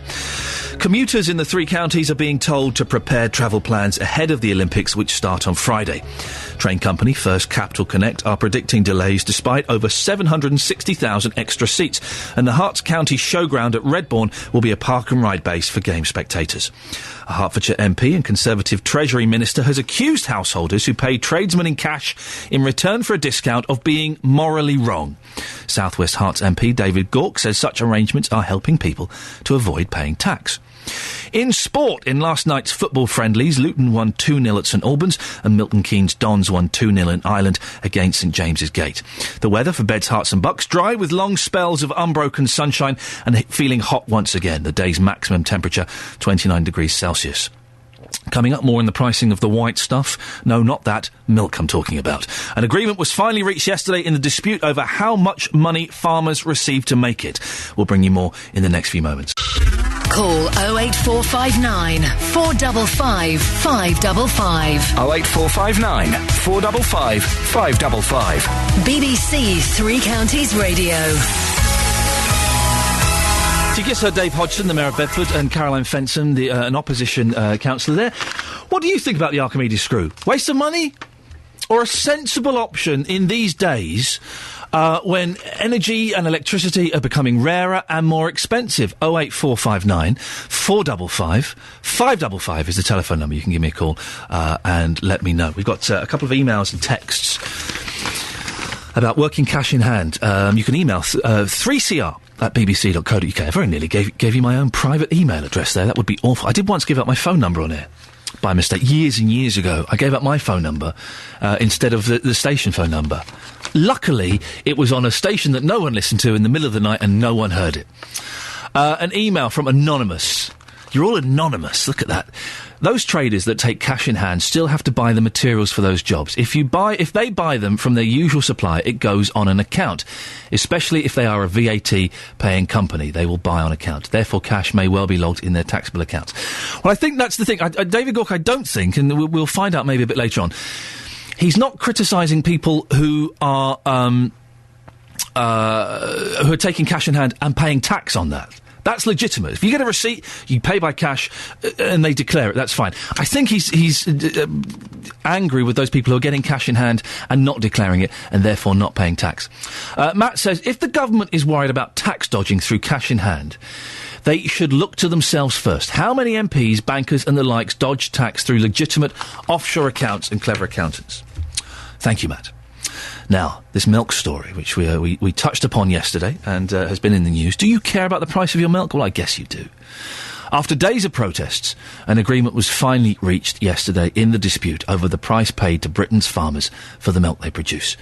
It'll give dairy farmers greater bargaining power and more notice of a change in the amount the processors are willing to pay. The farming minister, Jim Pace, says it isn't his job to set the price of milk, but he's ready to intervene if the code doesn't work. I've made it absolutely clear, it is in today's agreement, that if this code does not work, then government, British government, Welsh government, Scottish government reserve the right to legislate according to the dairy package. But I really believe that is a second best option, because we could not legislate to set the price or even set the mechanism by which price is created. So this code has the potential of doing much more than legislation could ever do. The supermarket Aldi is the latest to confirm it will increase the price it pays for milk. The government has confirmed it will meet representatives of major retailers on Wednesday in a further attempt to end the dispute. The agreement is only a draft agreement and more work will continue on the deal over the summer. The Conservative MP, Anne McIntosh, who's the chairman of the Environment, Food and Rural Affairs Committee, says there are a number of issues that need to be resolved in the longer term. I think we need to strengthen the supply chain. I think the farmer at the moment is very much bottom of the pile, and I think anything we can do. We called as part of the EU dairy package last year in July 2011, we called for the contract to stipulate price, the length of the contract, the volume and deliveries. And I think those are the basic things that I would personally like to see in such an agreement. The National Farmers Union say the deal has given them some hope, but says its protests will continue. Stephen James is from the NFU in Wales. 7 billion of litres of milk is consumed in the UK in a 12 month, and therefore, the consumer wants to drink milk. So, if farmers aren't able or can't afford to stay in the industry, then that's going to disappear. And so it's vital that it does work. And that's important for us as dairy farmers, for the processor and for the consumer. It did seem incredible yesterday when we had the dairy farmer on saying that they lost money on every pint of milk they made. They were losing money. They were paying, the farmers were paying to make the milk. 08459 455 555. We're talking about cash in hand after David Gauke MP says that you are morally wrong and morally repugnant if you do it. Let's go to Ron in Luton. Good morning, Ron. Hello. Very interesting morning, thank you. Oh, I'm glad you're enjoying it, sir. So what's your take on this cash in hand story? My question is this. The window cleaner turns up to have the windows cleaned. He's an ordinary guy, but he runs a business. What instrument do I use to pay him? There are several. You could use cash. Well, is there any other way? If an ordinary man, we all live in this sort of world where a man very rarely pays the window cleaner. It's usually the wife gets the money. She pays the window cleaner. What he does with it, if he's running his business, he needs the cash because there's no other way of paying him. Check. So my question is, what instrument has the government stated we use to pay the window cleaner? How about cheque? I've paid a window cleaner with a cheque before. Well, sir, quite honestly, there just aren't those many cheques around these days. I haven't got a chequebook anymore. Have you not got a chequebook, Ron? I have a business chequebook, but I haven't got an ordinary chequebook. I have a chequebook, and because they were going to get rid of cheques, weren't they? But I read either late last week or early this week that the cheque has been saved, that cheques are going to stay around. Then may I ask this question? Please do. Why don't you run a little morning questionnaire that says, how many people today use a chequebook? That's an excellent question. I'm going to put that out there, Ron. How many people? I'd love to offer my window cleaner or the guy who comes and cuts the grass a cheque I think he'd look at me and say, "Thank you very much, goodbye." Well, this is the problem, isn't it? That there are these sort of smaller services like window cleaners, like people who come and cut your grass for a few quid, that if you suddenly start asking for invoices and they start having to declare it and paying tax on it, they're not going to be making enough money for them to bother doing it. But well, a window cleaner takes about £12,000 a year cleaning the house windows. He has got to declare that. He has no choice if he's running a business. But if you're paying cash, Ron, he doesn't. He morally and legally has to declare it, but he won't necessarily do that. But is that the responsibility of the householder? No, it's by law. It's the responsibility of the business. Precisely. So the government should introduce an instrument that allows all householders to pay the window cleaner or the gardener. Make it illegal to pay cash. So give me an instrument, please. Accept a cheque. Forget the cheque. You can't, Ron. You can't forget the cheque. The cheque is there. I haven't got a cheque. Phone up your bank today. I like you. You're good. Phone up your bank today, Ron, and get a chequebook. At 81 years of age, sir, I don't need a chequebook. Listen, 81 years of age, you don't need to be calling me sir. Ron, thank you very much for that. He's asked a very good question, and we will put this out there. How many of you listening have a chequebook? I suspect it's quite high, isn't it? I've got a chequebook. I don't use it very often, but I always have to hunt for it when I need it. Never quite remember where I've left it, but it's there. It's around. I write cheques. I send cheques. 08459 455 555. Ron there saying that for smaller things, what are you going to do? Of course you're going to pay cash. And it should be up to the business. Well, it is up to the business to declare it. But are they declaring it? 08459 455 555 is the telephone number if you want to give me a hand on that. We've got Karen in Potters Bar. Karen, could you turn your radio off for a second, please? There we go, that's better. Yeah, it is, yeah. That's better. Karen, what's your take on this? Well, basically, I'm registered employed. I get cash. So you're what was that? Your phone dropped out. You're registered? Okay, I'm registered self-employed. Okay, yep. I'm a fitness instructor. And the thing is, obviously, with that, what happens is... Oh, God almighty. You're all right? What's going on? Yeah, sorry, I just had to pull over. Sorry. I had you on loud, and obviously you couldn't hear me because it echoes, so I put it on. Thank you very much. Over. Okay. Right, okay.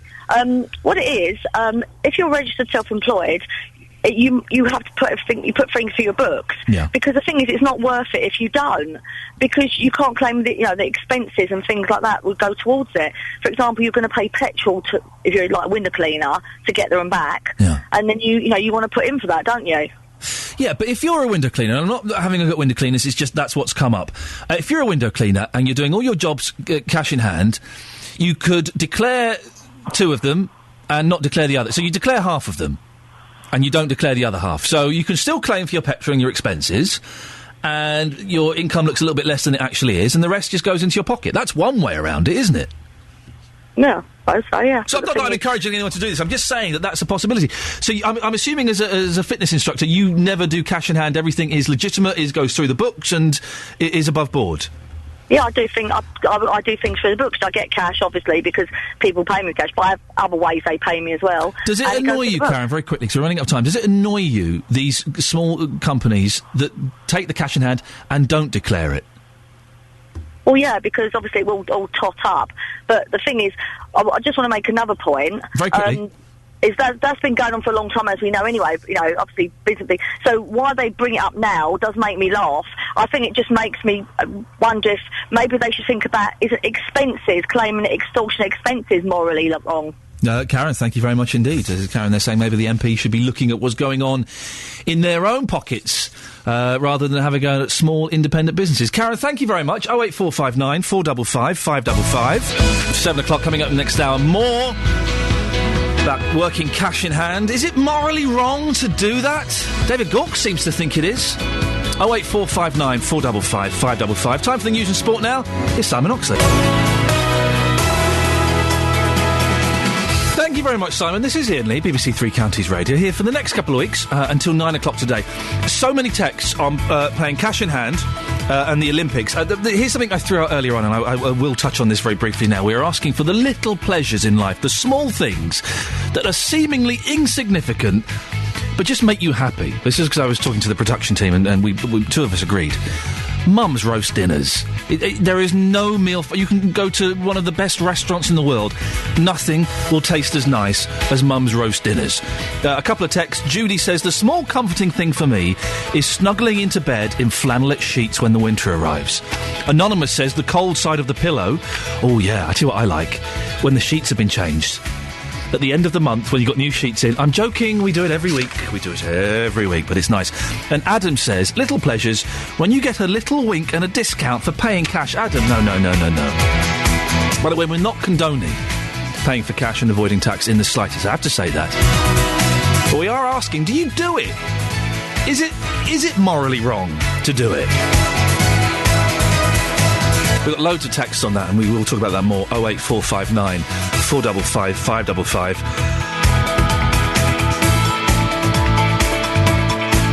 But first, more than 30 miles of road lanes dedicated to the Olympic traffic comes into force in London from tomorrow. The Olympic lanes will limit traffic in some cases to just athletes and officials travelling to the events to ensure they arrive on time for games. It's going to be interesting to see if you're stuck in traffic, like on the North Circuit or on the M4 or something like that, and loads of those BMWs with Olympic officials in goes past, what kind of reaction are they going to get? I would have thought it's not going to be a very good one. Earlier on in this show, we heard from one Bedfordshire-based courier company who claimed lives could be put at risk as a result of these restrictions. Barbara Moss is the financial director of Letchworth Couriers Limited, who deliver blood samples and medical supplies. She told us that when they provide such an important service, they should be included within the emergency services bracket. There have, in the past, quite frequently been people literally on the operating table when a part has been called for.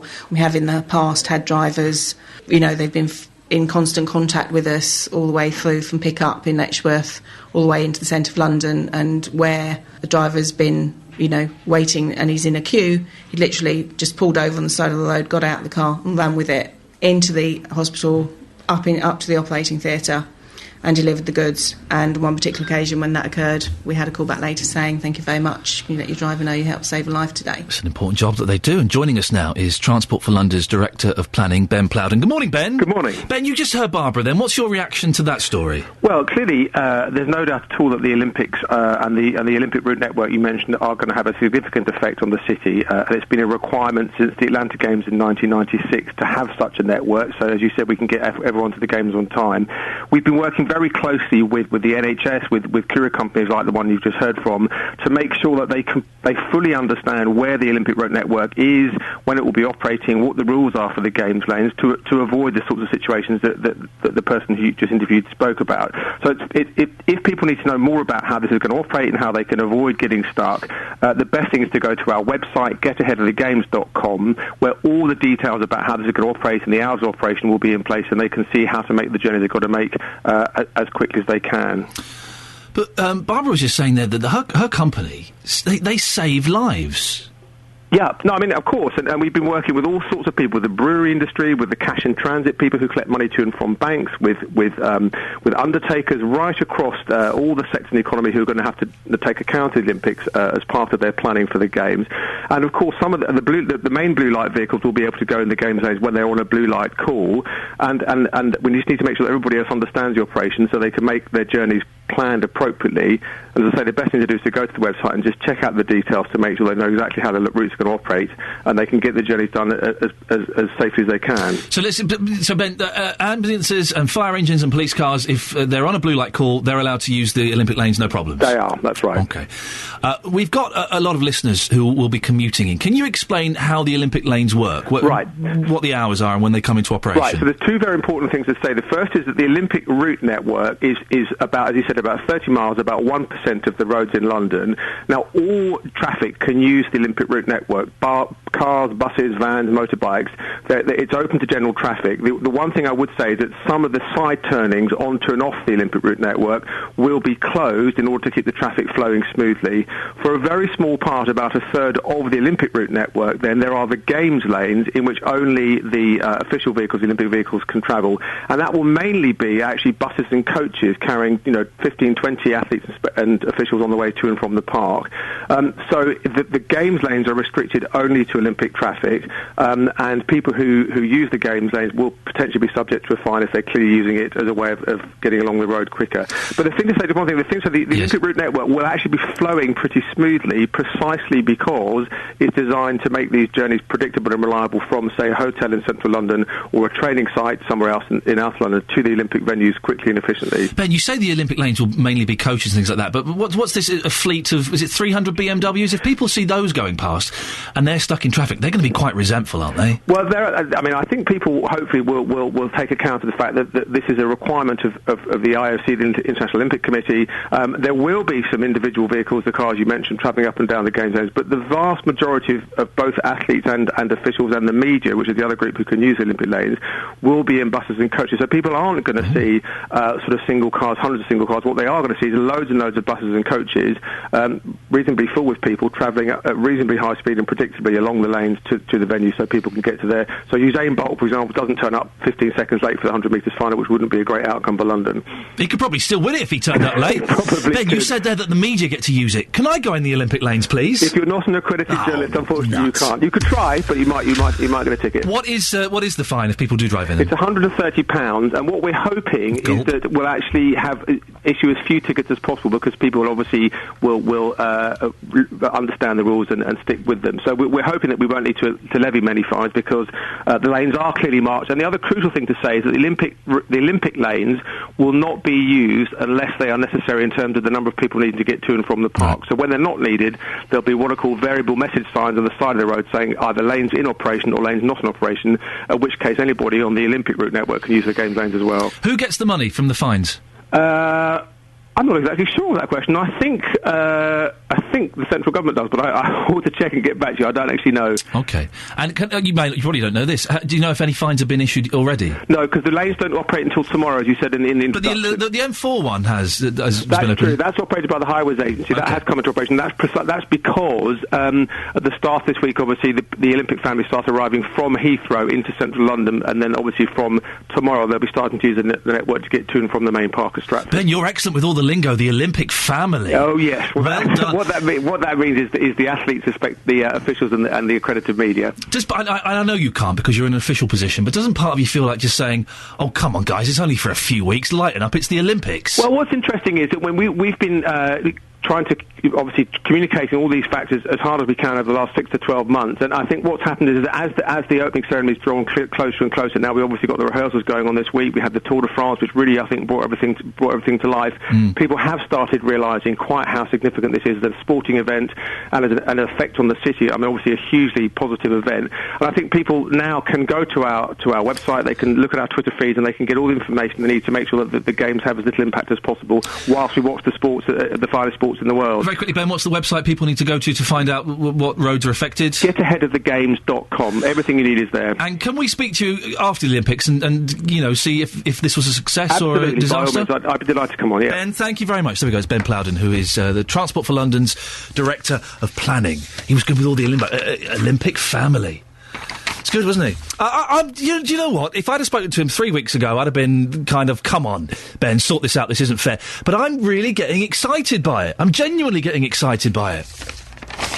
Are you? We got some text, actually, on this. Dave the Thatch says, I'm fed up of the Olympics. I didn't want it and will not watch any of it. Why should people change their way to travel and make money for this broke country just for this so-called sport event? And Nick in Hitchin says, I drive for a major retailer and none of my colleagues have any interest in the games whatsoever. Not a jot of interest in any of them. Wow. He's dead against it. It's interesting. I'm really keen to know, and we will try and speak to Ben. I may not be here, but whoever's here, I think, should try and speak to Ben after the Olympics and find out how many fines were issued and how much money was raised and where that money goes to. £130 a fine is a lot of money, isn't it? That's a big fine. Is it half if you pay it early? I don't know. Should have asked. Here's the question that's been bugging everyone all morning. What's a trillion? John from Harpenden says a trillion is 1,000 billion, which is the same as a million. Oh, I see. He says we've got so used to using the word billions that now we're trying to find a way of something even bigger, so we're using trillion. Either way, it's a lot of money. Beds, Hearts and Bucks News.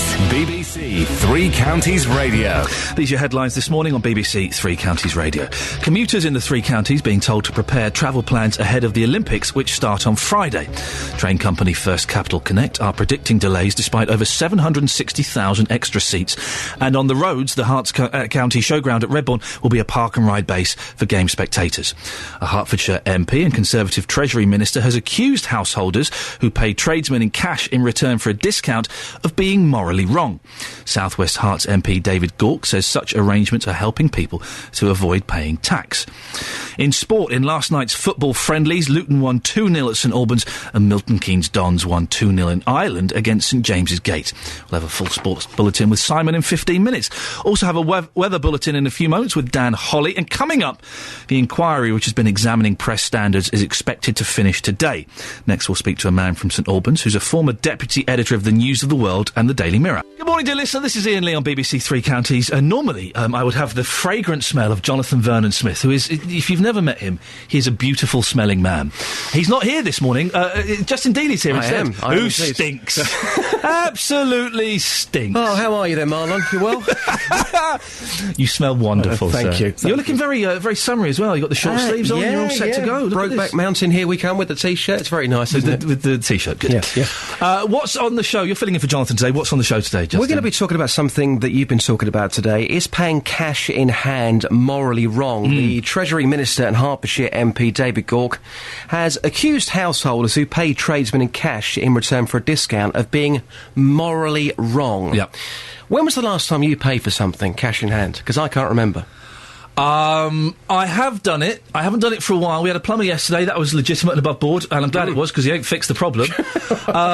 A few years ago. The thing is, once you start doing a job like this, you have to be very careful, because if you get caught out, then you're in big trouble. So, a while ago.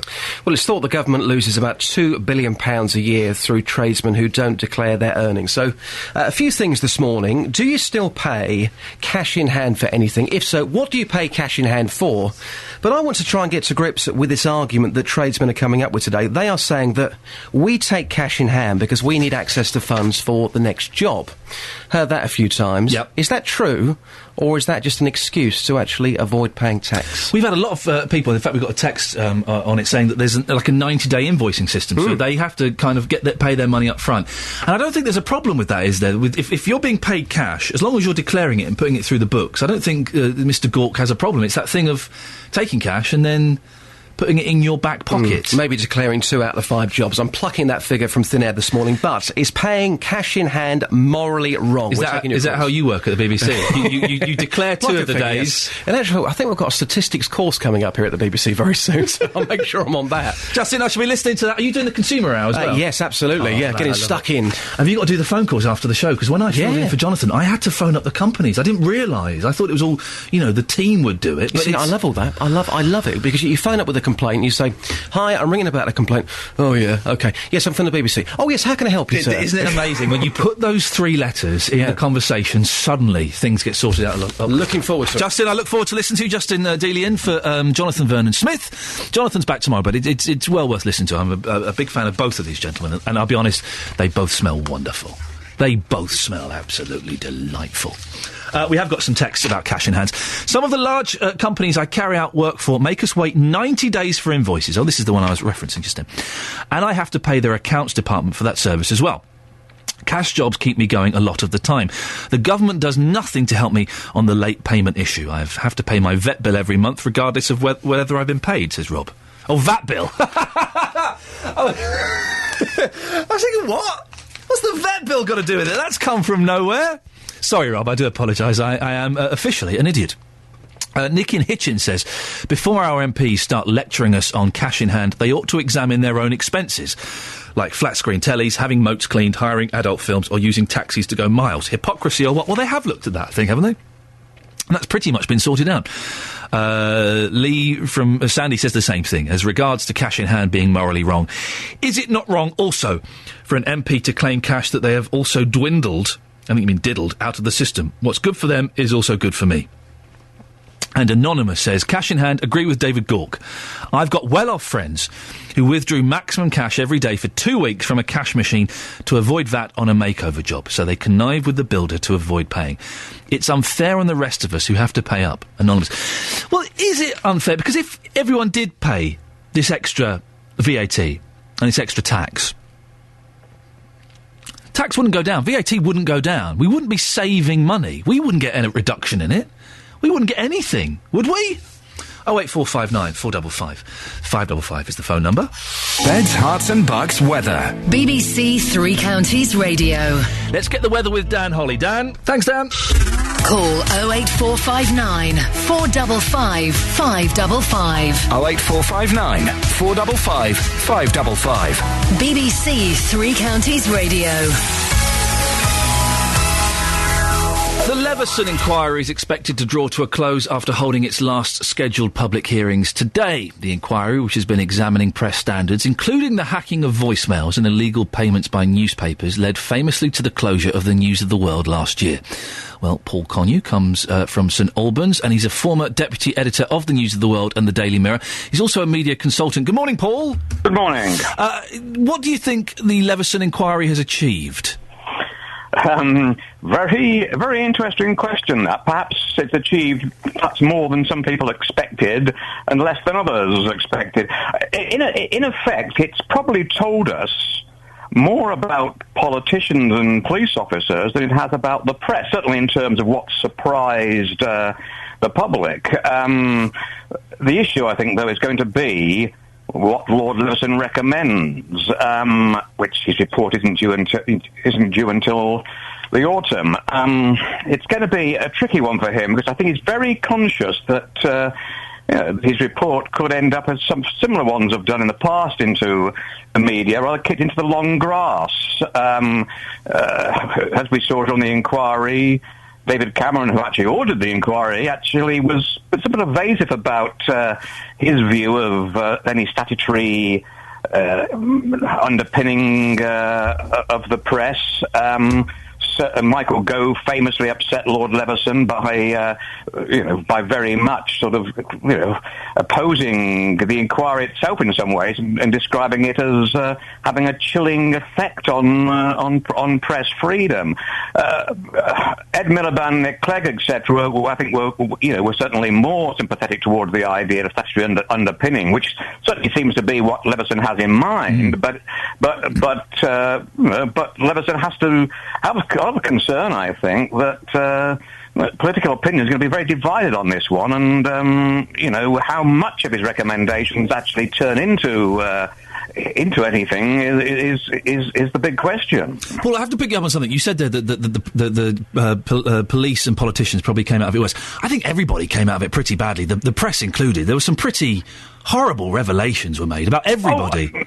Listen, I'm not in any way defending the sort of industrial scale electronic fishing expeditions that were done by the News of the World, or indeed what happened to the Dowler family, the McCanns, etc. Not for a moment. But what I'm saying is, given this inquiry was ordered into the media, I think, in a sense, off the back of the public outrage over Millie Dowler, and I think in panic to an extent by David Cameron because of the growing embarrassment over his appointment of Andy Coulson to the heart of government, that in fact that the public were expecting the press to emerge, with quite a lot of manure over itself, yes. In fact. Well but I think they were more surprised by the revelations about politicians and police, than they were about the press. If you like, they were already geared up for that. But Paul, the revelations about others were more surprising. Paul, do you think the media will learn any lessons from this?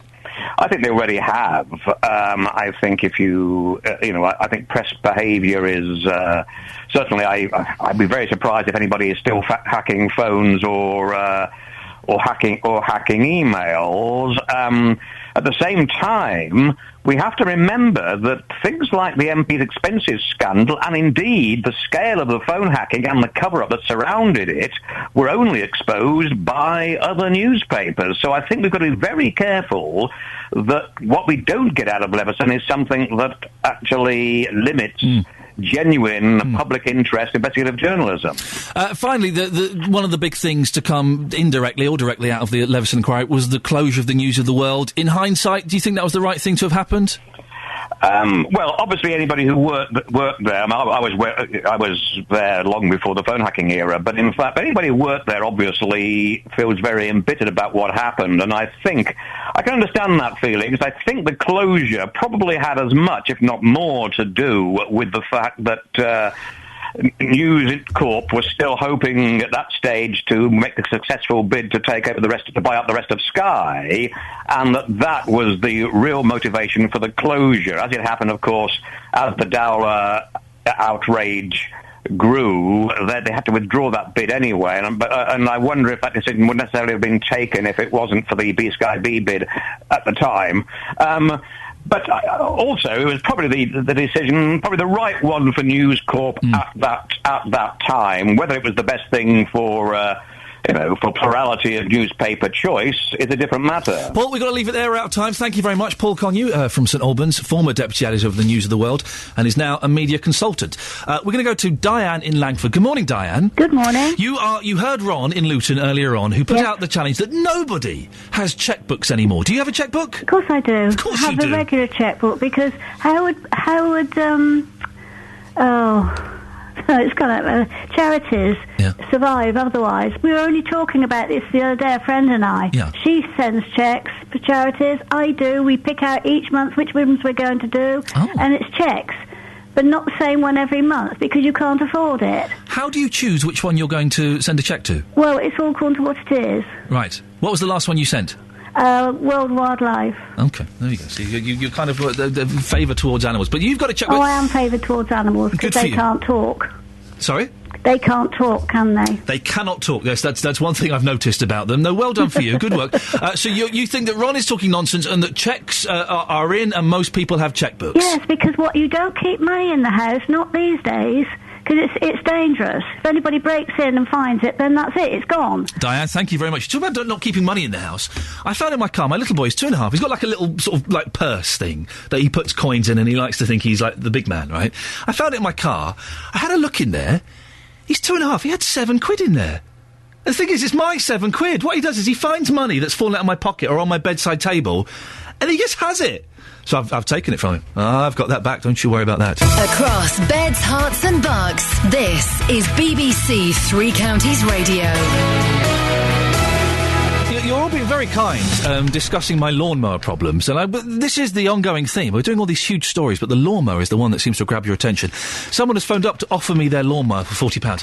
Very kind of you, but the laws of broadcasting forbid me from buying any lawnmowers from listeners. But it's very kind of you. Thank you very much. I'm always surprised by the things that grab your attention. A young poet. Oh, this is a nice story, isn't it? A young poet from Hertfordshire will have his work on display in the Olympic Park over the Summer Games. 22-year-old Anthony Adels from St Albans won a competition run by the National Lottery to join 12 other poets in writing the piece. He's now getting ready to see his work go on show to the world. Our reporter, Sophie Solario, went to meet Anthony at his parents' home in St Albans to hear about the experience. Anthony, thank you for letting me into your beautiful home in St Albans. You're a poet from Hertfordshire. I bet you never imagined to be involved in the biggest sporting event in the UK. No, I mean, I was one of those kids who couldn't catch at school for years and years and years, so I'm slightly baffled that I've ended up doing things towards the Olympics. Quite nice. And so now tell us about your involvement with the Olympics. How did that come about? Well, because this is the 21st century, I'm 22, it all happened because of Facebook. I got involved with a programme based at the Barbican called the Barbican Young Poets, which is run by a man called Jacob Samler-Rose. One of the things that he sent out a link to was this opportunity for the 12 Poets of 2012 programme, and they asked for 500 words on the similarities between poetry and sporting endeavour, and I looked at that and thought, I can't think of anything that links those two, and didn't think anything more about it.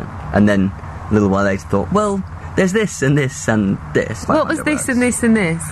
When you're trying to get better and better at sports or poetry or probably most things, no matter how good you've got, you'll always find the next thing that you can improve to up your game slightly, to make you feel like you're slightly more in control. And that both of them are, in a sense, they are about that control over a skill. But also that you can't really hide if you're doing sports at a very high level or writing. And was that your inspiration for the poem? The way we went about writing the poem, because there were 12 of us, is the National Lottery had organised each of us to go and interview an Olympic hopeful, and we each sort of came to the table with what we'd thought about for the initial sort of 500 words brief, but also what we brought out of those conversations with the athletes. So who did you meet? What athletes did you get introduced to? I met a badminton player called Rajiv Youssef, who was picked for the Olympic Games, and he's the UK's #1 men's singles player, and he was really, really nice. I went to the badminton centre at Milton Keynes, and we also talked about sort of the huge army of people that you never see who are involved in really high-level sports. The coaches, the video technicians, people doing all these peculiar, very specific jobs that no one ever really hears about. And did that conversation reflect in your final poem? I think it did, because one of the things that we decided was important was that we wanted the poem to not just be about people who win medals at the Olympic Games. We wanted it to reflect the fact that there's all the athletes, all the people who are supporting the athletes, whether that's professionally or whether that's family or whether that's friends or even just people who turn up to watch, and that actually we wanted whatever we wrote to sort of engage with that and celebrate everyone who's involved rather than just the athletes, though obviously they're quite important too. I think what's interesting about the Olympics is the way that it has engaged all sorts of people across the United Kingdom, whether that's because they're grumbling about it or whether that's because they're really enthusiastic about it, and all sorts of different people, all sorts of age groups, and that's really something, that's really something to be celebrated, I think. You are the perfect parabola of each envisioned leap, the interlinking rings, the ligaments, elastic lungs. Believe in the red-haired girl with gold on her mind, once kiss-chasing kicking leaves, now a flame breathing to ignite another. Become full of chance as the National Lottery. Become the one who reaches deep inside the sky, fights gravity like paper planes, and breathes. There we go, fantastic stuff. Anthony's poem Breathe will be on display in the Olympic Park from Friday. And it's amazing, isn't it, how all these different things are kind of coming together. It starts on Friday, the Olympics. It's mad. It's all happening. 08459 455 555. Don't forget, Justin Dealey is filling in for Jonathan this morning at 9 o'clock, and he'll be talking more about the cash-in-hand story that we've been talking about. But now, the man accused of killing 12 people at a cinema in Colorado has been warned he could face the death penalty. James Holmes, 24, made his initial court appearance in Centennial, where he was refused bail. Holmes is accused of killing 12 people and injuring 59 as he opened fire at a midnight screening of the new Batman film on Friday. Speaking after the hearing, the district attorney leading the prosecution team, Carol Chambers, said any decision about whether they would press for the death penalty in the case will be made after consulting the victims and their families. There's so much that victims have to take into account, and victims will be impacted by that decision in an enormous way for years. If the death penalty is sought, that's a very long process that impacts their lives for years. And so we will want to get their input before we make any kind of a decision on that. Our US reporter, James Gordon, can bring us up to date with the latest on the court appearance and the investigation. James, what happened in court? Well, this was the most bizarre scene in the Colorado courtroom yesterday. The public got its first glimpse of James Holmes, the 24-year-old gunman, since he was arrested and amid the mayhem of Friday's shooting. And he looked as though he hadn't slept since then. He appeared dazed and confused. His hair was a complete mess, this flame-red, comic book-coloured red hair, a really dazed look about him. and his eyes at times were wide open, offering an almost stunned expression, and then at other times seemingly struggling to keep them open or to stay awake. He went from one extreme to the other, from bulging eyes and then to sloping forward in his chair as if he was about to fall asleep. And in the front row, the parents and friends of the victims were left studying his face. The bright red hair was described, I've heard it in loads of descriptions from the survivors, how terrifying it was. Whose decision would it have been for him to show up in court like that? I think that was certainly his decision. It was likely how he was arrested. It's what he looked like at the time. And of course, you have to ask, why would he want to change? He might be playing a very clever game where he can appear to have this mental defect, which would be useful in any kind of defence in a court case that would be coming up. He was either extremely tired, or there is some serious mental defect, or he's faking it. And this is what the court and jury will have to determine in the months ahead. And James, how is the investigation proceeding? Well, it seems to be going okay. The FBI were unable to get into Holmes's flat for 2 days because he'd booby-trapped the place with 30 artillery shells. There was also tripwires around the perimeter of the room. So it took them a couple of days before they were able to enter. But now they say that they've retrieved various pieces of evidence, including a computer, which could provide some crucial details. And they found various sort of orders of 6,000 rounds of ammunition.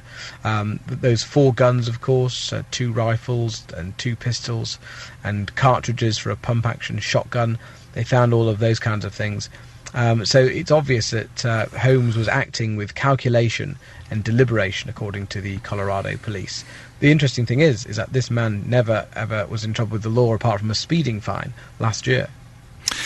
James, thank you very much. That's James Gordon, our US reporter, and we'll hear more of this story as it goes on. And it's a flippant word to use, but it is fascinating, isn't it? And I don't mean that in any disrespectful way to those that have lost their lives, but it's just so out of the ordinary and so incomprehensible, I guess, that someone could do something like that in a cinema, a place that we've all been to the pictures. It's one of the, it's one of those places where you go and it's dark and it's safe and it's fine. It's just incomprehensible, I think, is the word I'm looking for. We've got a text on the Olympics from Mike. TfL are flying by the seat of their pants. London will be clogged up, as all Londoners will know.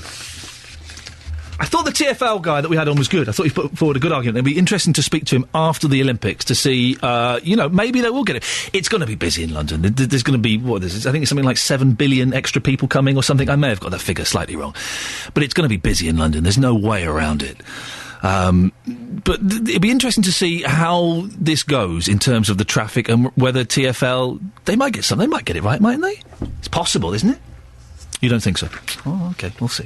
08459 455 555. Beds, Hearts and Bucks News. BBC Three Counties Radio. It's 8:45 on Tuesday, the 23rd of July. These are your headlines this morning on BBC Three Counties Radio. Commuters in the 3 counties are being told to prepare travel plans ahead of the Olympics, which start on Friday. Train company First Capital Connect are predicting delays despite over 760,000 extra seats. And on the roads, the Herts County Showground at Redbourne will be a park and ride base for game spectators. A Hertfordshire MP and Conservative Treasury Minister has accused householders who paid tradesmen in cash in return for a discount of being morally wrong. South West Herts MP David Gork says such arrangements are helping people to avoid paying tax. In sport, in last night's football friendlies, Luton won 2-0 at St Albans and Milton Keynes Dons won 2-0 in Ireland against St James's Gate. The weather for Beds, Herts and Bucks, dry with long spells of unbroken sunshine and feeling hot once again. The day's maximum temperature, 29 degrees Celsius. Coming up, more than 3 million of us are off on our holidays this summer, which means that a lot of valuables will be left unattended in our homes. Next, we'll hear from our reporter who's been to meet a reformed burglar. And Justin Dealey sits in for JVS from 9. He's asking, is paying cash in hand morally wrong? Yeah. Justin Dealey filling in for Jonathan this morning. I'm a big fan of Justin's. It will definitely be worth a listen. We were talking about the Leveson inquiry. Today is probably the last day of Leveson. And Peter in Walmer Green has called in. Good morning, Peter. Good morning. Peter, what's your take on all of this? Well, my take, even if there's nothing else discovered, I think the slime that they've dragged out, if you like, during the course of the Leveson inquiry is the main thing, because from my point of view, there's been so much slime exposed, it's done a great job. There's a lot of slime in journalism, politicians, and to me, if the Leveson inquiry had done nothing else, it's dragged out the terrible state of what's been going on in this country, and a lot of people didn't know it. I think that we've always known that the press can be a little underhand. That's how they get some of their stories. But even I have been shocked by some of the methods that they have resorted to and some of the levels that they have sunk to in the recent past. Well, I mean, I'm looking at it across the board, and I'm not just talking about what's been exposed in that. Yeah. But if it stops in other areas, things in other areas, that should happen as well. There are so many slimy areas now in this country. I'm beginning to not regard us as a democracy. We keep talking about other democracies, but we're gradually losing it here without any shadow of a doubt. And if we don't all sort of sit up and take notice and say, look, not in my name. I mean, if we're letting it go, then there's something radically wrong with our society, basically. Speaking specifically about the press, I know that the police and the politicians have come out with slightly tainted images. Peter, do you think that the press should be more tightly regulated? Well, certainly. I don't want them locked down totally. Right. But what I want to happen, I don't want them to have, if you like, too much power in pushing people in one direction politically. This is what's been happening in this country. This country now, if you've got a newspaper that's totally and utterly for one party, I would make it illegal for them to be politically biased. OK, Peter, thank you very much indeed. Peter's upset at the amount of slime, as he says, that has come out as a result of the Leveson inquiry. OK. A survey suggests that more than 3 million of us will go abroad this summer, leaving our belongings uninsured and at risk of being stolen. The latest crime stats show that both petty theft and burglary has increased. Our reporter, Gareth Lloyd, has been to meet Steve Cattell, a former career criminal in Hertfordshire, to find out how you can keep your things safe this summer. So, Steve, a former ex-career criminal, what does that mean, a career criminal? What were you doing? Anything from burglaries, armed robberies, drug dealing. Really anything that basically was criminal activity and was illegal. Was that taking up all your life? I started committing burglaries when I was 8, and obviously, stealing from shops and small petty things like that, and it just graduated, and I went to basically, I suppose, the college of crime, which was eventually was prison.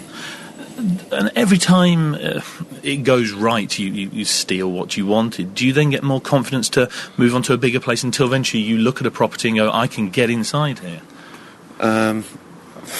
Any property that I actually ever saw, I really never got defeated. I would always be able to get inside it. So there weren't particular buildings you actually looked for or things that you looked out for?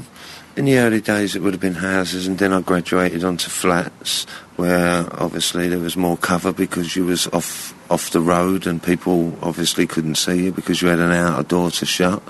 But yeah, I would target different houses at different times of the year. I mean, we're now sitting in the summer, so it being the summer, I could possibly be walking around and find people in their garden with their door open, doing their gardening, and obviously a distraction could be made while somebody actually went in through their front door. There was all different types of crimes which would become available that you didn't think was available. Interestingly, your house, your front door protected by some beautiful trees, on one hand offering you, your family, protection from a road and you don't have to see cars and lorries going past, but on the other hand, I guess maybe then that protection for a criminal to have a bit more time to approach from the front door. You know, you can't win, can you? Well, you know, I'm always surprised. I'm always surprised that we haven't been burgled yet. But I do say that basically on my website, you know, tips on how to beat the burglar.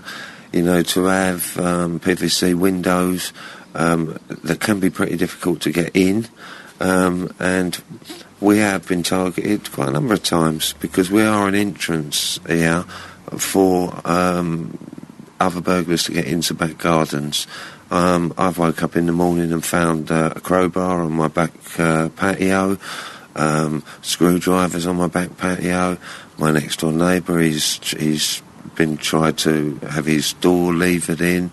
But me personally, I would use the noise distraction and basically just smash a window because of the noise. And the speed there. Summer months then, so we're in the hottest week maybe of the year we're going to witness. I want to leave my window open at night. I want to leave, windows slightly ajar downstairs. Is that safe, or is there ways of doing that make it safer? No. I wouldn't recommend that anybody leave their windows downstairs open. I wouldn't recommend anybody upstairs leave their windows upstairs open if a person can actually make access to that window upstairs. Well, for most of us, leaving keys with a neighbour whilst we're away might seem like a sensible option, but according to some insurers, doing something like that could invalidate your home and contents insurance if your home is then broken into. We've got John Guy on the line. He's an insurance journalist. Good morning, John. Good morning. John, most people think that getting comprehensive insurance covers them against the nightmare of finding their home ransacked, but that's not true, is it?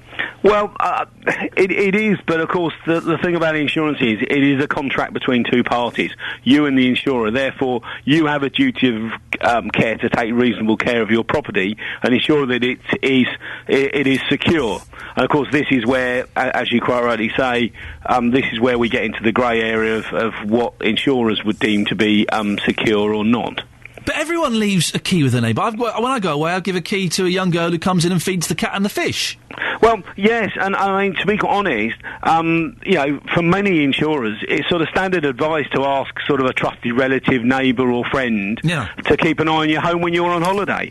But the thing about it, of course, a lot of them will say if you plan to leave a key with your neighbour, for example, to feed your pets while you're away, then obviously providing they lock up and make the property secure when they leave, then I can't, most of them would not see that as a problem. Of course, the issue being is, if for some reason the problem runs in if they of course don't lock up and they forget and they go and feed the cat and then come out and forget to lock the door, and then of course suddenly the homeowner's in a situation. Well, how did they get in? Well, they opened the front door. Well, therefore your house wasn't properly secured. You were in Ibiza or Marbella. And unfortunately, that's not. They would not deem that as reasonable care.